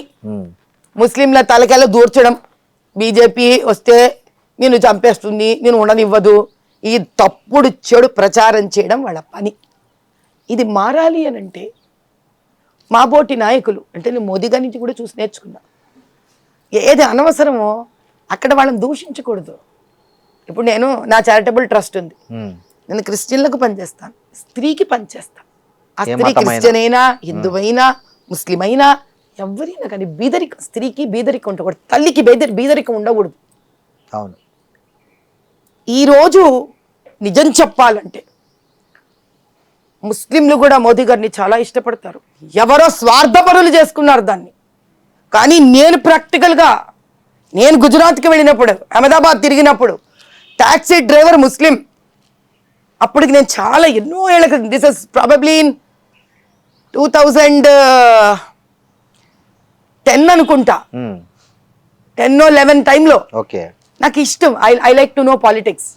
అక్కడ ప్రజలు ఏమి భావిస్తున్నారు అని స్టడీ చేశారు. అతను ఐ వాజ్ సర్ప్రైజ్డ్. ఎంత అభిమానంగా మాట్లాడుతున్నాడంటే మోదీ గారి గురించి. ఆయన అన్నాడు, అమ్మా పతంగులు ఇక్కడ ఇది వరకు చేసేదంతా మేము ముస్లింసే పతంగులు చేసేది. అవును, చాలా పెద్ద పతంగుల పండగని ఆయన చాలా దూరం తీసుకెళ్ళాడు. దానివల్ల మా ఎంతో మందికి దాని మీద ఆధారపడిన వాళ్ళకి ఒక సుస్థిరత వచ్చింది, ఒక జీవనాధారం వచ్చింది. కాబట్టి వాళ్ళదేముందండి, తన కోసం బతికే ఎంఐఎం లాంటి వాళ్ళు స్వార్థపరులు. ఈరోజు కేరళలో కమ్యూనిస్టు పార్టీలు లాంటి వాళ్ళు, ఆ వెస్ట్ బెంగాల్లో మమతా బెనర్జీ లాంటి వాళ్ళు, వాళ్ళకి ఏం పోయిందండి? తెలంగాణ బీజేపీ బండి సంజయ్ గారు కూడా ఇట్లాంటి స్టేట్మెంట్స్ ఇస్తుంటారు కదండి. మన జూబ్లీ హిల్స్ ఎన్నికల్లో కూడా టోపీ ఉన్నోనికి టోపీ లేనోనికి మధ్య పోరాటం ఇది అంటే, అప్పుడు సామాన్య ముస్లింను కూడా జనరలైజ్ చేయడం కరెక్ట్. నా స్టేట్మెంట్స్ వేరే, మీరు నాది నా వరకే. మీకు ఇది వరకు కూడా చెప్పాను. నేను వేరే వాళ్ళ గురించి వాళ్ళు ఏం మాట్లాడుతున్నట్టు మీరు వాళ్ళతో ఇంటర్వ్యూ చేసుకోండి. ఓకే, నాతోనే మాట్లాడండి. Very simple. నేను అనేది అట్లాంటి స్టేట్మెంట్స్ వల్ల కూడా బీజేపీ అంటే భయం ఏర్పడుతుంది కదా అని ఆ స్టేట్మెంట్ తో బీజేపీకి భయం ఏర్పడుతుంటే ఈ మేరా పాకిస్తాన్ అన్నప్పుడు భయం వేయట్లేదా ముస్లింలకు కూడా? హిందువులకు భయం వేయదా? కాబట్టి ఎందుకంటే ఊరికే ఏదో కోతి మన రొట్టె ముక్కలా తయారవుతుంది. కాబట్టి మీరు కూడా మాట్లాడతాం, మళ్ళీ నేను మాట్లాడతాను, టాపిక్ డైవర్ట్ అయిపోతాం. ఓకే, చెప్పండి. బేసిక్ గా ఇక్కడ ఎవరైతే జెన్యున్ గా భారతదేశ పౌరులు ఉన్నారు, ముస్లింల గురించి క్రిస్టియన్ల గురించి, వాళ్ళు ముస్లింలు క్రిస్టియన్లు కానీ భారత పౌరులు భయంకరమైన బీదరికాన్ని అనుభవిస్తున్నారు. వాళ్ళని మనం అందరినీ కలుపుకొని మూకమ్మడిగా ముస్లింలు వీళ్ళ వల్ల అవుతుంది అని వాడే ప్రవర్తన వ్యక్తి మోదీ గారు కాదు. ఆయన ఎప్పుడు తన భాషణలో అందరినీ కలిపి ఒక తాటి కింద మాట్లాడారు. ఆయన సమస్యగా తీసుకొని మాట్లాడతారు. అలా ఆయన ఆధ్వర్యంలో, అలా ఆయన వ్యక్తిత్వం చూసి నేను బయటకు వచ్చాను. ఎందుకు నేను అందరికీ సహాయపడతాను. నేను పార్దీవాడ బస్తీకి సహాయపడతాను, నేను మా నాయకు బస్తీకి సహాయపడతాను, ఫలక్నుమాలో ఆ పక్కన బ్రిడ్జ్ కింద ఉండే మా ఎస్సీ బస్తీకి సహాయపడతాను, నేను మా కార్వాన్ దగ్గర ఉండే జియాగూడ బస్తీకి సహాయపడతాను. అందరూ నా వాళ్ళే. నాకు ఒక బాధ్యత ఇచ్చాక వీళ్ళందరూ నా వాళ్ళే. బాధ్యత ఇవ్వకముందే అందరితో కలిసి పనిచేశాను. ఒక సమైక్యతా భావాన్ని పెంపొందించేయడానికి చెడపడానికి ఎంతసేపు అండి చెప్పండి. ఒక పాలంతా పాడడానికి ఒక్క విషబిందువు చాలు. కానీ అది చక్కటి పరమాన్నం అవ్వాలంటే 2 గంటలు వండాలి. ఒక చక్కటి పరమాన్నం అవ్వాలంటే ఆ బెల్లం విరగకుండా పాలు అంత ఈజీ కాదు. కాబట్టి విరగకుండా చక్కటి పరమాన్నం తయారయ్యే భారతదేశం చెయ్యాలనే ప్రయత్నంలో ఆయన ఉన్నారు. అటువంటి తెలంగాణ చేయాలనే ప్రయత్నంలో నేనున్నాను. కాబట్టి అది ఓవర్ నైటో టక అవ్వదు కాదండి. మీరు చాలా గట్టి ఫైట్ ఇచ్చారు. అంటే ఎవరు ఊహించలే మీరు అంత గట్టిగా ఫైట్ ఇస్తారని. బహుశా నాకు తెలిసి అసదుద్దీన్ కూడా ఊహించున్నాడు. మీకు తెలుసు అప్పుడు మీకు జరిగిన వెన్నుపోట్లు మీకు తెలిసి ఉంటాయి. దొంగ ఓట్లే పక్కన పెడితే వెన్నుపోట్ల గురించి కూడా మీరు మాట్లాడాల్సి వస్తే ఏం మాట్లాడతారు? వెన్నుపోట్లు లేని ఒక రంగం ఏదుందో చెప్పండి నాకు చూద్దాం. సరే మీ వరకు మాట చెప్పండి. అన్ని జర్నలిజంలో ఉందా? అన్నిట్లో ఉన్నాయండి వెన్నుపోట్లు. అన్నిటికీ సిద్ధపడే ముందుకు రావాలి. ఎవడైనా వెనక నుంచి పోడ్చేవాడి గురించి ఆలోచిస్తారు వ్యక్తి నేను కాదండి. ముందుకు ఎలా వెళ్ళగలనా ఆలోచించే వ్యక్తిని. మొన్నసారి తక్కువ మంది వెన్నుపోటు పొడిచిండే, ఇప్పుడు ఇంకా ఎక్కువ మంది వచ్చి పొడుచుకోండి. రెడీ బస్తమే సవాల్. నన్ను పొడిచేవాడు నా వెనక నుంచి నిలబడి పొడుస్తున్నాడు అండి. వాడి జీవితం వెనక నిలబడ్డానికి అయిపోలే శ్రీనివాస్ గారు. నేను ముందుకు వెళ్లే మనిషినండి. నేను ఉదయించే సూర్యుడిని. వాళ్ళు వెనక నుంచి పొడిచే అస్తమించే అమావాస్య చంద్రుడు లాంటి వాళ్ళు. ఒకళ్ళు కాకపోతే 10 తృప్తి రాలేదా 100 మంది తేరవండి, రాలేదా 1000 మంది తేరవండి. మీలాంటి వాడు మాది వీళ్ళతను ఆపలేరు. అంటే కాంగ్రెస్ పార్టీ లాంటి పాతుకుపోయినా కానీ బీఆర్ఎస్ లాంటి పార్టీలను గట్టిగా బుద్ధి చెప్పాలన్నా లేదా క్యాడర్ను బాగా మంచిగా మొబిలైజ్ చేయాలన్నా మీలాంటి వాళ్ళు కావాలి. సరే, సో ఆ అవకాశం ఇస్తే మీరు తీసుకోవడానికి రెడీనా? మీకు అర్థం కావట్లేదు. అవకాశం ఇస్తే ఓల్డ్ సిటీలో పోయే పోరాడిన మనిషినండి నేను. ఎక్కడ తగ్గానా ఇంటి నేను అవకాశం ఇచ్చినప్పుడు. సో రెడీ బీజేపీ పగ్గాలు ఇస్తే తెలంగాణకి న్యాయం జరగడం కోసం, తెలంగాణ అభివృద్ధి చెందడం కోసం, ఇప్పటికైనా తెలంగాణకు పట్టిన దరిద్రం వదలడం కోసం నాకు పార్టీ ఏ బాధ్యత ఇచ్చినా శిరస వహిస్తాను. నేను ఆనందంగా చేస్తాను, సంతోషంగా చేస్తాను. పదవిలో ఎంత పెద్దదా చిన్నదా కాదండి, చేసే మనసు పెద్దదై ఉండాలి నా అన్న ప్రజల కోసం. మొన్న మోడీ గారు ఎంపీలతో మాట అన్నారని వచ్చింది, చూసాం, మీరు కూడా చూసింటారు. మీరు సరిగా పర్ఫామ్ చేయట్లేదు, తెలంగాణలో ఇంత చేస్తున్నా కూడా మనం పవర్లోకి రాలేకపోతున్నాము అని. సో దీన్ని ఎట్లా తీసుకోవాలి బీజేపీ క్యాడర్? ఎట్లా తీసుకోవాలి ఏంటంటే భలే చెప్తారు. ఇప్పుడు పెద్ద మనిషి మా పెద్దన్న ఆయన, మా అధిపతి ఒక మాట అంటే దాన్ని వినాలి, దానిలో తప్పులు తెలుసుకోవాలి, ఐకమత్యంగా కలిసి ఉండాలి. ఆయన చెప్పిన మాట విని మార్పులు చెరుపులు చేసుకోవాలి. అలా పెద్ద విచిత్రం ఏముంది విషయం. ఐకమత్యం సాధ్యమేనా తెలంగాణ బీజేపీలో? ఐకమత్యం సాధ్యం కాకుండానే రజాకార్లను తరిమి కొట్టారా? ఎప్పుడైనా మీకు మాట చెప్తానయ్యా శ్రీనివాస్ గారు, ఐకమత్యం అనేది ఒక అవసరం లాంటిది. అవసరం, కరెక్ట్, పూర్తి చెప్పనివ్వండి. ఐకమత్యం అనేది ఒక అవసరం లాంటిది. భారతదేశాన్ని బ్రిటిషర్ దాస్య శృంఖలాల నుంచి విడిపించుకోవడానికి ఇన్ని భాషలు, ఇన్ని మతాలు, ఏంటి జిన్నా నెహ్రూ టైప్లోనే కలిసి పనిచేసిన దేశం ఇది. అవును. కాబట్టి నాయకులకు కూడా ఇంకా తప్పదు, మాకు ఇంత ప్రేమించే ప్రజల కోసం మేము ఒకటవ్వవలసినదే, లేకపోతే మా ఉనికే ఎగిరిపోతుందేమో. ఓపెన్గా మాట్లాడే వ్యక్తిని. కరెక్ట్.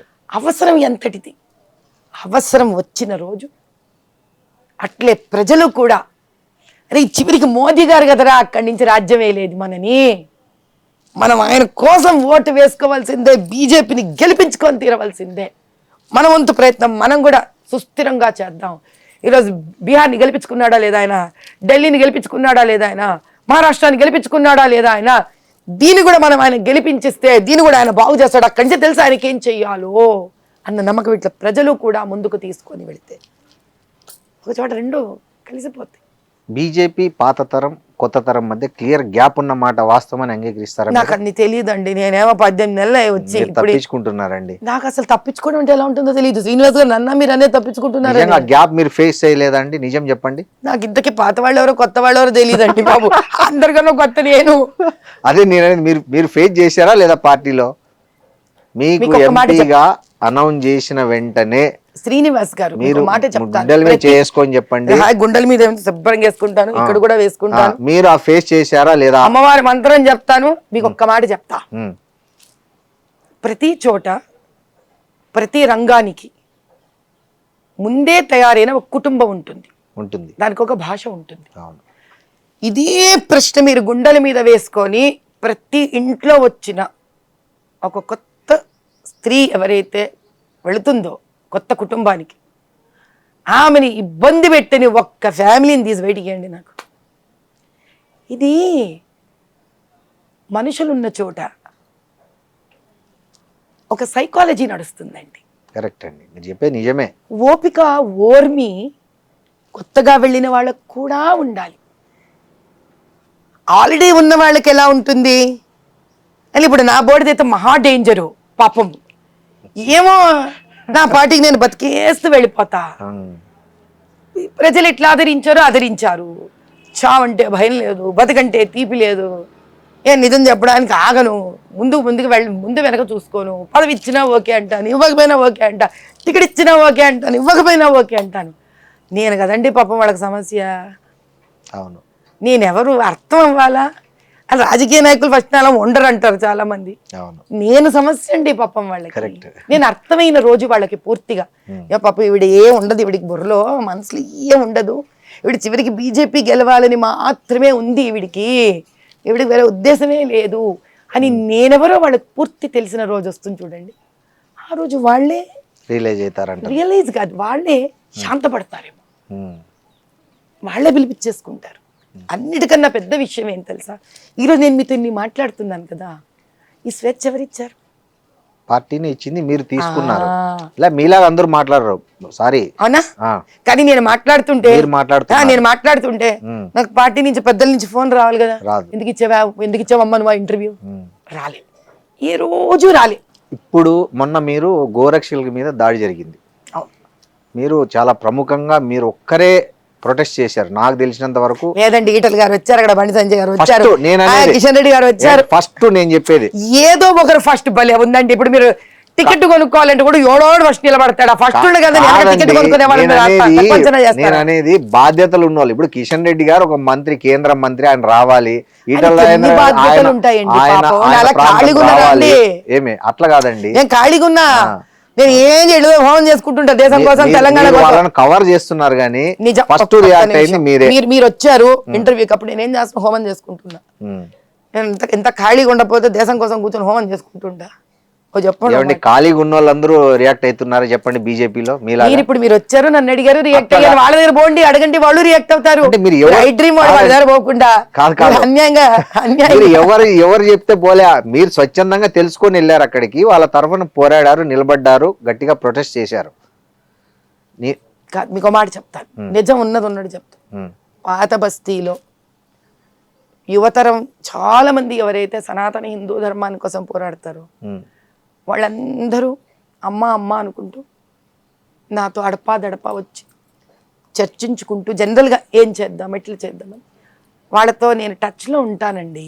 ఒక రాజకీయంగా వాళ్ళని ఏదో వాడేస్తాను అన్న వ్యక్తిలా చూడరు నన్ను. ఏదో వెళదాము, 2 సలహాలు తీసుకుందాము, అమ్మ ధైర్యం మనతో ఉంటే బాగుంటుంది అన్న ధోరణిలో నా పిల్లల్లా ఉంటారు వాళ్ళు. మీరు నమ్మితే నమ్మండి, లేకపోతే లేదు. అది జరిగే పిల్లాడు హాస్పిటల్ అడ్మిట్ అయినప్పుడు నేను వంట చేస్తున్నాను రాత్రి, నాకు ఫోను వేడ్చుకుంటూ ఫోను, అమ్మా అన్యాయం అయిపోయిందమ్మా, ఇట్లా అన్యాయం అయిపోయిందంటే ఒక 10 నిమిషాలు ఇలా స్టవ్ ఆఫ్ చేసి వస్తా, ఓపెన్గా చెప్తున్నా నేను. ఇది వాడి ఫోన్ నువ్వు పెట్టరా బాబు, నువ్వు పెడితేనే కదా నేను 5 నిమిషాల్లో వంట ముగించుకొని వస్తానని 10 నిమిషాలలో వంట ముగించుకొని హడావిడిగా అక్కడి నుంచి పరిగెత్తి వెళ్ళా. ఈ పరిగెత్తి వెళ్ళడంలో ఆ పిల్లాడు పాప ఏడుస్తూ నాకు ఫోన్ చేయడంలో, నేను ఈ 10 నిమిషాలు వంట ముగించడంలో నేను అప్పుడే నంబర్ 1 అయ్యానా, 2 అయ్యానా, 3 అయ్యానా, 4 అయ్యానా నాకు నాకు అట్లని కాదు, నాకు అంటే ఇంత తెలియదండి. ఓవరాల్ గా బీజేపీకి సంబంధించి కార్యకర్తలకు కానీ ఆ భావజాలం ఉన్న వాళ్ళకి కష్టం వస్తే ఫస్ట్ రెస్పాండ్ అయ్యే వాళ్ళు మంచిదే కదా. మాధవీలత ఉంటారు అనే క్రెడిట్ మీకు వచ్చిందండి. ఓన్లీ మంచిదండి, చాలా ఆనందం. ఇది ఉందని కూడా తెలియదు. ఈరోజు ఐ డ్రీమ్ శ్రీనివాస్ ద్వారా ఇది కూడా తెలుసుకున్నా, అంటే సంతోషం. మిగతా అందరూ కూడా అలా స్పందించే రోజు వస్తుందని మీరు అనుకుంటున్నారా అంటున్నాను. అందరూ స్పందిస్తున్నారు, ఎవరు వాళ్ళ పద్ధతిలో స్పందిస్తున్నారు. ఓకే, అందరం స్పందిస్తున్నాం, ఒకరితో పద్ధతి అంతే. హైదరాబాద్ అనేది ఒక మిక్స్డ్ సొసైటీ, అంటే మెట్రో సిటీ. అవును, విభిన్న జాతులు, విభిన్న కులాలు, విభిన్న అయ్యో మీరు విభిన్న దేశవాసులు కూడా ఉన్నారు. మీరు మీరు మీరు ఆ ఫిలిం నగర్ బంజారా హిల్స్ దగ్గర పోండి, అవును, పారామౌంట్ అపార్ట్మెంట్కి వెళ్ళారంటే చిట్ట వణుకుతారు మీరు. ఎందుకు? అయ్యో అసలు ఎవరెవరో ఉంటారు అక్కడ. అయ్యో బాబు, సరే పోన్లేండి, ఈ ప్రశ్న ముగించండి. ఇలాంటి ఒక మిక్స్డ్ సిటీలో హిందుత్వ అనే కాన్సెప్ట్ మీదే రాజకీయాల్లో బాగా ఫేమస్ అయినటువంటి బీజేపీ పార్టీ నుంచి మీరు ఒక ఏదైనా ఒక రెడ్ లైన్ కానీ డెడ్ లైన్ కానీ గీసుకోవాల్సి వస్తే ఎక్కడ ఆపుతారు? అంటే ఒక దీన్ని హిందుత్వ గురించి మాట్లాడాలన్నా, రాజకీయానికి హిందుత్వానికి సంబంధం లేదని లేదు నేను అనేది. మళ్ళీ మీకు అదే చెప్తాను, నేను అదే మాట్లాడతాను. నా దగ్గర ఎంతో మంది పాత బస్తీ నుంచి స్త్రీలు, పిల్లలు, మార్వాడీసు, ముస్లింలు అందరూ వస్తారు. కళ్ళ నీళ్లు పెట్టుకొని వచ్చిన నా కాన్స్టిట్యుయెన్సీ వాళ్ళని ఏ రంగుతో నన్ను చూడమంటారు? మీరు చూడరు. నాకు అదే భారతీయ జనతా పార్టీ. భారతీయ జనతా పార్టీలో 2 రంగులు ఉంటాయి, కాషాయం ఉంది, ఆకుపచ్చ ఉంది. మీరు ఆకుపచ్చ అంటారు. ఆకుపచ్చ అంటే ఐ మీన్ అందరినీ సమాన దృష్టితో చూసే మాధవి. ఇది ఒక మతం రంగు, అది ఒక మతం రంగు. అర్థమైందండి? అర్థమైంది. 2 మతాలని కూడా తీసుకొని ఆ మతంలోని మతాన్ని కాకుండా పచ్చదనాన్ని చూస్తూ, కాషాయ రంగులో ఉండే త్యాగాన్ని, స్ఫూర్తిని, ధైర్యాన్ని చూస్తూ, పరదేశీయులకి ఇక్కడ అవకాశం ఇవ్వకుండా, విన్నారా, పరదేశీయులకి ఇక్కడ అవకాశం ఇవ్వకుండా దేశద్రోహులను తరిమి కొట్టే పార్టీ బీజేపీ. మీరు హైదరాబాదు ముస్లిం మహిళల జీవితాల మీద స్టడీ చేశారు, చాలా చేశారు. మీరు చాలా విషయాలు మీ దృష్టికి వచ్చాయి ఆ స్టడీలో. సో వాళ్ళ జీవితాలు ప్రధానంగా స్ట్రక్ అవ్వడానికి అక్కడ బేసిక్ రీజన్ ఏమని మీరు గమనించారు? ఒకటి, మతపరంగా అణిచివేయడం, స్త్రీకి ఆలోచించే స్వేచ్ఛనివ్వకపోవడం, బీదరికంలో వీళ్ళని ఆ సంపాదించే 10 రూపాయలని కూడా ఎలా వీళ్ళ నుంచి తీసేసుకునే మార్గం ఆలోచించాలా అంటే, దీనిలో ఏం చేస్తారంటే వీళ్ళు రాత్రులంతా మొగుడిని మగపిల్లల్ని ఉద్యోగాలకు పోనీయకుండా ఇరానీ కేఫ్లు ఓపెన్ చేసి పెడతారు. రాత్రంతా మేలుకున్నవాడు పొద్దున్న లేస్తాడా? లేడు. వాడు ఉద్యోగానికి పోడు, వాడు సంపాదించాడు. ఎవరు సంపాదించాలి? స్త్రీ సంపాదించాలి. ఆవిడని ఏం చేస్తారు? పిల్లల మీద పిల్లల్ని కనిస్తారు. ఆవిడని ఏం చేస్తారు? మొహాన్ని చూడనివ్వకుండా చేస్తారు, అంటే ఆత్మధైర్యం నాశనం చేస్తారు. స్కూళ్ళని ఎదగనివ్వకుండా చేస్తారు. చివరికి వీళ్ళని ఎక్కడ పంపిస్తారు? మదార్సాలకు పంపిస్తారు. ఆ చదువుతో బయట మీరు బతకలేరు. మతం పేరిట, బీదరికం పేరిట, ఆత్మవిశ్వాసాన్ని చంపే పేరిట తొక్కేస్తే స్త్రీని వీళ్ళ ఇండ్లు, వీళ్ళ బంగ్లాలు, వీళ్ళ రాజకీయాలు ముందుకు వెళతాయి. మీరు చూసిన ఒక వరస్ట్ కేస్ స్టడీ ఏదైనా ఉందా? చెప్తారా? చెప్పలేనంత వరస్ట్ అండి అది. ఒకటి చెప్పండి, అంటే మిమ్మల్ని బాగా విపరీతంగా ప్రభావితం చేసిన ఒక కేస్ స్టడీ చెప్పండి ఓల్డ్ సిటీలో. నీ ప్రశ్న ఇప్పటిదాకా ఎవరు వేయలేదు శ్రీనివాస్ గారు. మీకు ఈ డైలీ వేజెస్ ఉంటాయా? సారీ, డైలీ ఇంట్రెస్ట్ మీద డబ్బులు నడుస్తాయా? Daily finance ఉంటదిలేండి. బాగా పొద్దునిస్తారు, సాయంత్రానికి వసూలు చేసుకుపోతారు. చిన్న వ్యాపారాలు పొద్దునిచ్చి సాయంత్రం కనుక ఇవ్వకపోతే ఆడొక్క రోజు చూస్తాడు, 2 రోజులు చూస్తాడండి. 3వ రోజు ఆ ఇంట్లో ఆడపిల్లని తీసుకెళ్ళి పెట్టుకుంటాడు వాడు. అంతకన్నా ఫస్ట్ కావాలా మీకు? అదండి స్త్రీని అవమానించడం అంటే. స్టిల్ ఇప్పటికీ దమ్ము లేదు ఎవ్వరికి అక్కడ పోవడానికి. అలా పోలీసులు కూడా వాళ్ళని ఏం చేయరండి. ఎందుకు? అంతా ఒకటైపోయి ఉన్నారు వాళ్ళందరూ. అందరి దగ్గర డబ్బులు తింటారు వాళ్ళ. ఇది ఒక ఉద్యమం అండి. రజాకార్లు ఎక్కడికి పోలేదు, ఇంకా ఇక్కడే ఉన్నారు రజాకార్లు. అది ముస్లిం స్త్రీనా, హిందూ స్త్రీనా, క్రిస్టియన్ స్త్రీనా, ఎస్సీ స్త్రీనా, ఎస్టీ స్త్రీనా, అగర్వాల్ స్త్రీనా, ఏ స్త్రీ ఆ స్త్రీయేనండి. అలా అమ్మాయిని తీసుకుపోయి మళ్ళీ డబ్బులు కట్టే వరకు పంపిరా? అంతే, మీరు ఆ కట్టాల్సింది ఎంత ఉందో అదో వెలగడతాడు వాడు, మళ్ళీ పంపించేస్తాడు. అంటే అమ్మాయిని లిటరల్గా దాని మీద కేసులు బుక్ చేయడం మీరు భలే మాట్లాడతారండి. మర్డర్లు జరుగుతుంటే బయటికి రాదు ఓల్డ్ సిటీలో. సైలెంట్గా ఉందంటే అక్కడ ఏం జరగట్లేదని కాదు, అక్కడి నుంచి బయటికి రావట్లేదని అర్థం. సో ఈ పంచాయతీ ఎన్నికల్లో బీజేపీ చాలా తక్కువ స్థానాల్లో గెలుచుకుంది రాష్ట్రంలో. మరి ఈ సిచ్యువేషన్లో వచ్చే జిహెచ్ఎంసీ ఎన్నికల్లో బీజేపీ ప్రభావం ఎలా ఉండబోతుంది అంటారు? ప్రజలలో విపరీతమైన ప్రేమ అయితే ఉందండి, కానీ నిజం చెప్పాలంటే నేను చాలా చోట్ల వెళ్ళేసి వచ్చాను. మొన్ననే ఎల్గూరు, రంగంపేట, వరంగల్ వెళ్ళాను నేను. అక్కడ ఎరకల అమ్మాయి, ఎస్టీ అమ్మాయి నెగ్గితే వాళ్ళు నాకు ఫోన్ చేశారు. అక్కడ ఆదివాసీ కళ్యాణ్ అసోసియేషన్ వాళ్ళు ఉంటారు, వాళ్ళని పిలిచారు. అమ్మా నువ్వు రా అమ్మా, నీ చేతులతో, అంద పిల్ల 7వ నెల కడుపుతో ఉంది, నీ చేతులతో శ్రీమంతం చేసి వెళ్ళు అంటే ఇక్కడి నుంచి ఎలుగురు వెళ్ళా. వెళ్ళి అక్కడ అటు పక్కన ఎస్సీ రిజర్వేషన్ ఒక పిల్లవాడు వచ్చాడు, ఈ అమ్మాయి ఎస్టీ అమ్మాయి, ఇంకో రిజర్వేషన్, ముగ్గురు పంచాయతీ ప్రెసిడెంట్లు బీజేపీ వాళ్ళు కూర్చొని ఉన్నారు. ఇంకో మిగతా 2 భద్రాచలం కూడా వెళ్ళొచ్చా నేను, అది కూడా మనకి ఎస్టీ నాయక్ ప్రాంతం.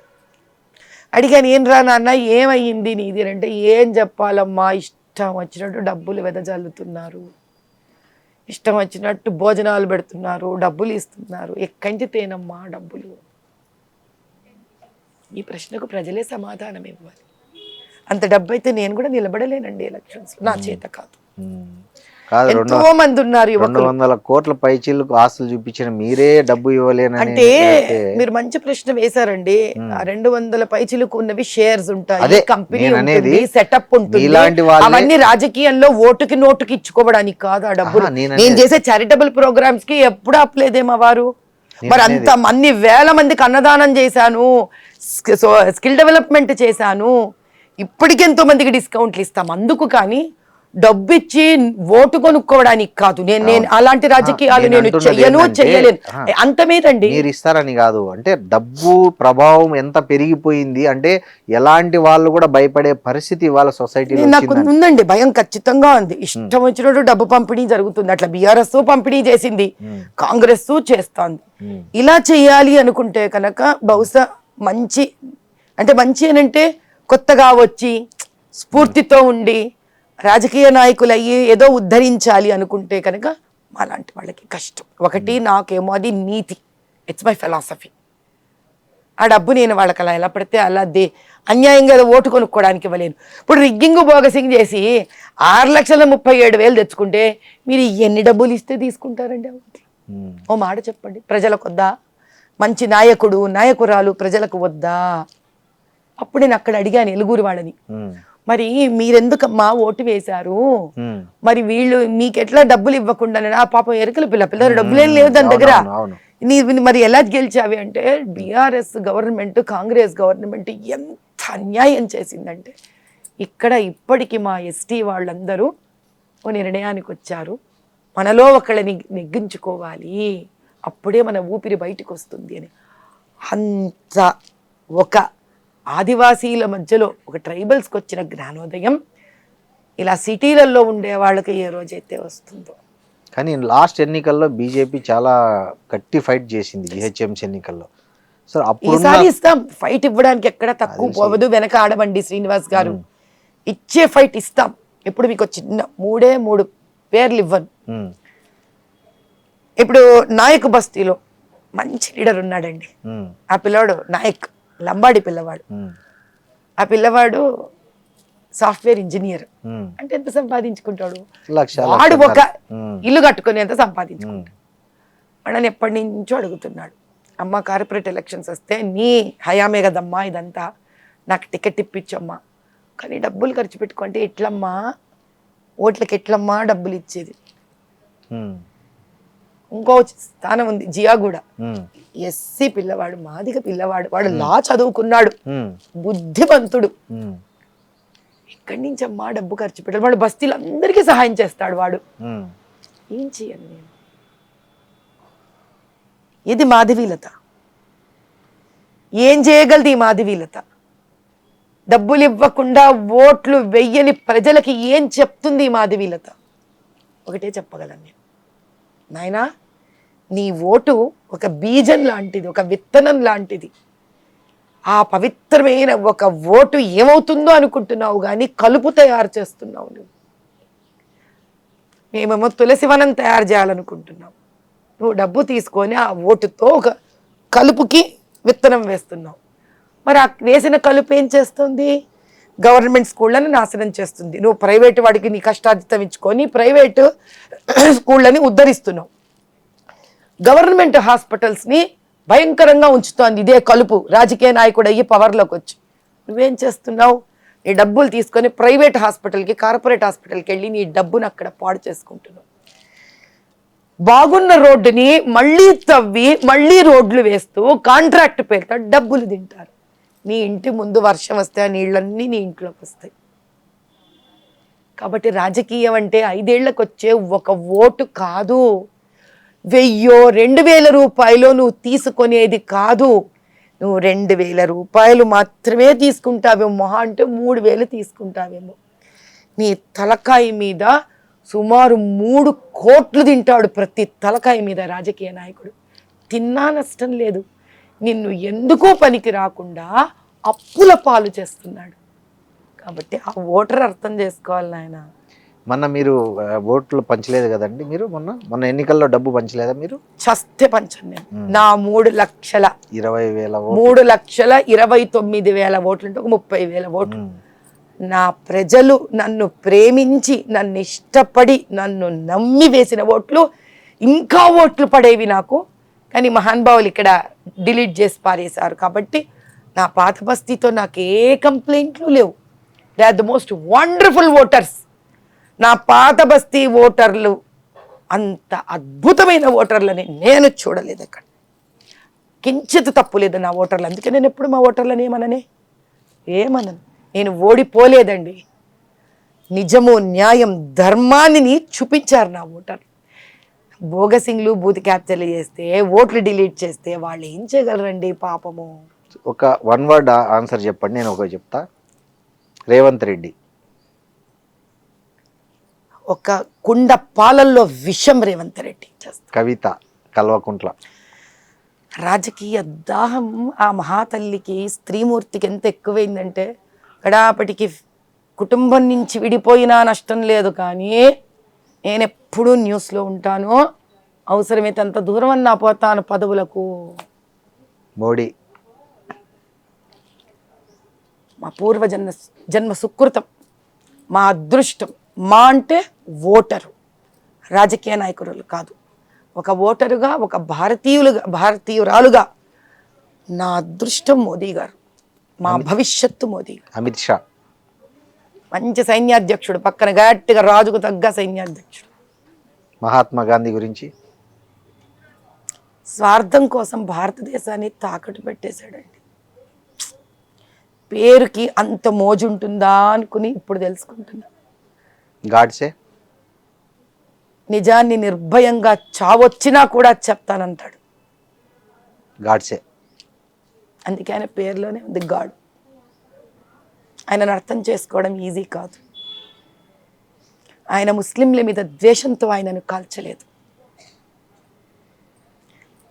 మత పిచ్చిని రెచ్చగొట్టడానికి ఆయన పెట్టిన ఒక సొల్యూషన్కి దేశం ఇంకా నాశనం అయిపోతుందేమో అని తపన పడ్డాడు ఆయన. కష్టం. గొప్ప వాళ్ళని అర్థం చేసి, భగత్ సింగ్ని అర్థం చేసుకోవడం కష్టం. గాడ్సే, భగత్ సింగ్ ఈక్వల్ ప్యాట్రియట్స్ అంటారు. ఏ సమయంలో ఆ రోజు బ్రిటిషర్లు హింస పెడుతుంటే చంపి ఆయన ఉరితాడెక్కాడు. హిందూ ముస్లింల మధ్యలో లేని అంటే ఇప్పుడు ఈయన పాకిస్తాన్కి వెళ్ళిపోతా అన్నాడండి. అంటే ఏంటి దాని అర్థం? భారతదేశం అన్యాయం చేసినట్ట.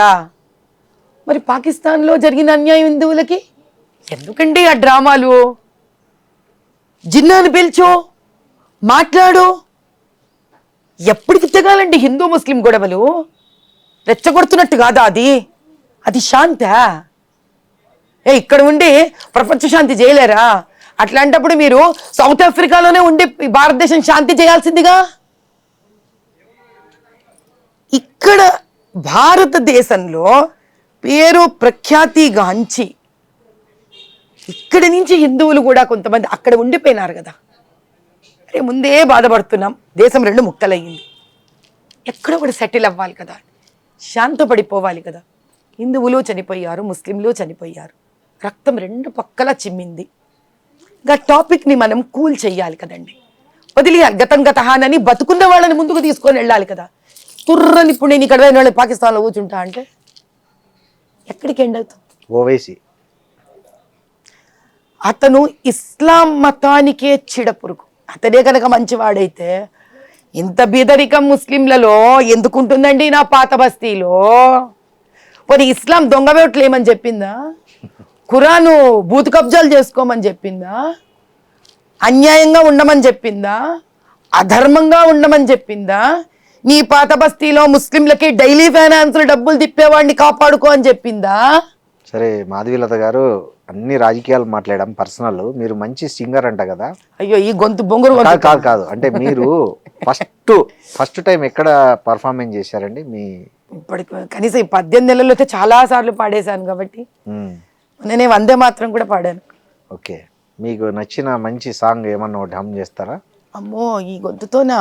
నా పద్ధతిలో ఇంక ఈ పాడిన గొంతుతో ట్రై చేస్తాను. చేయండి.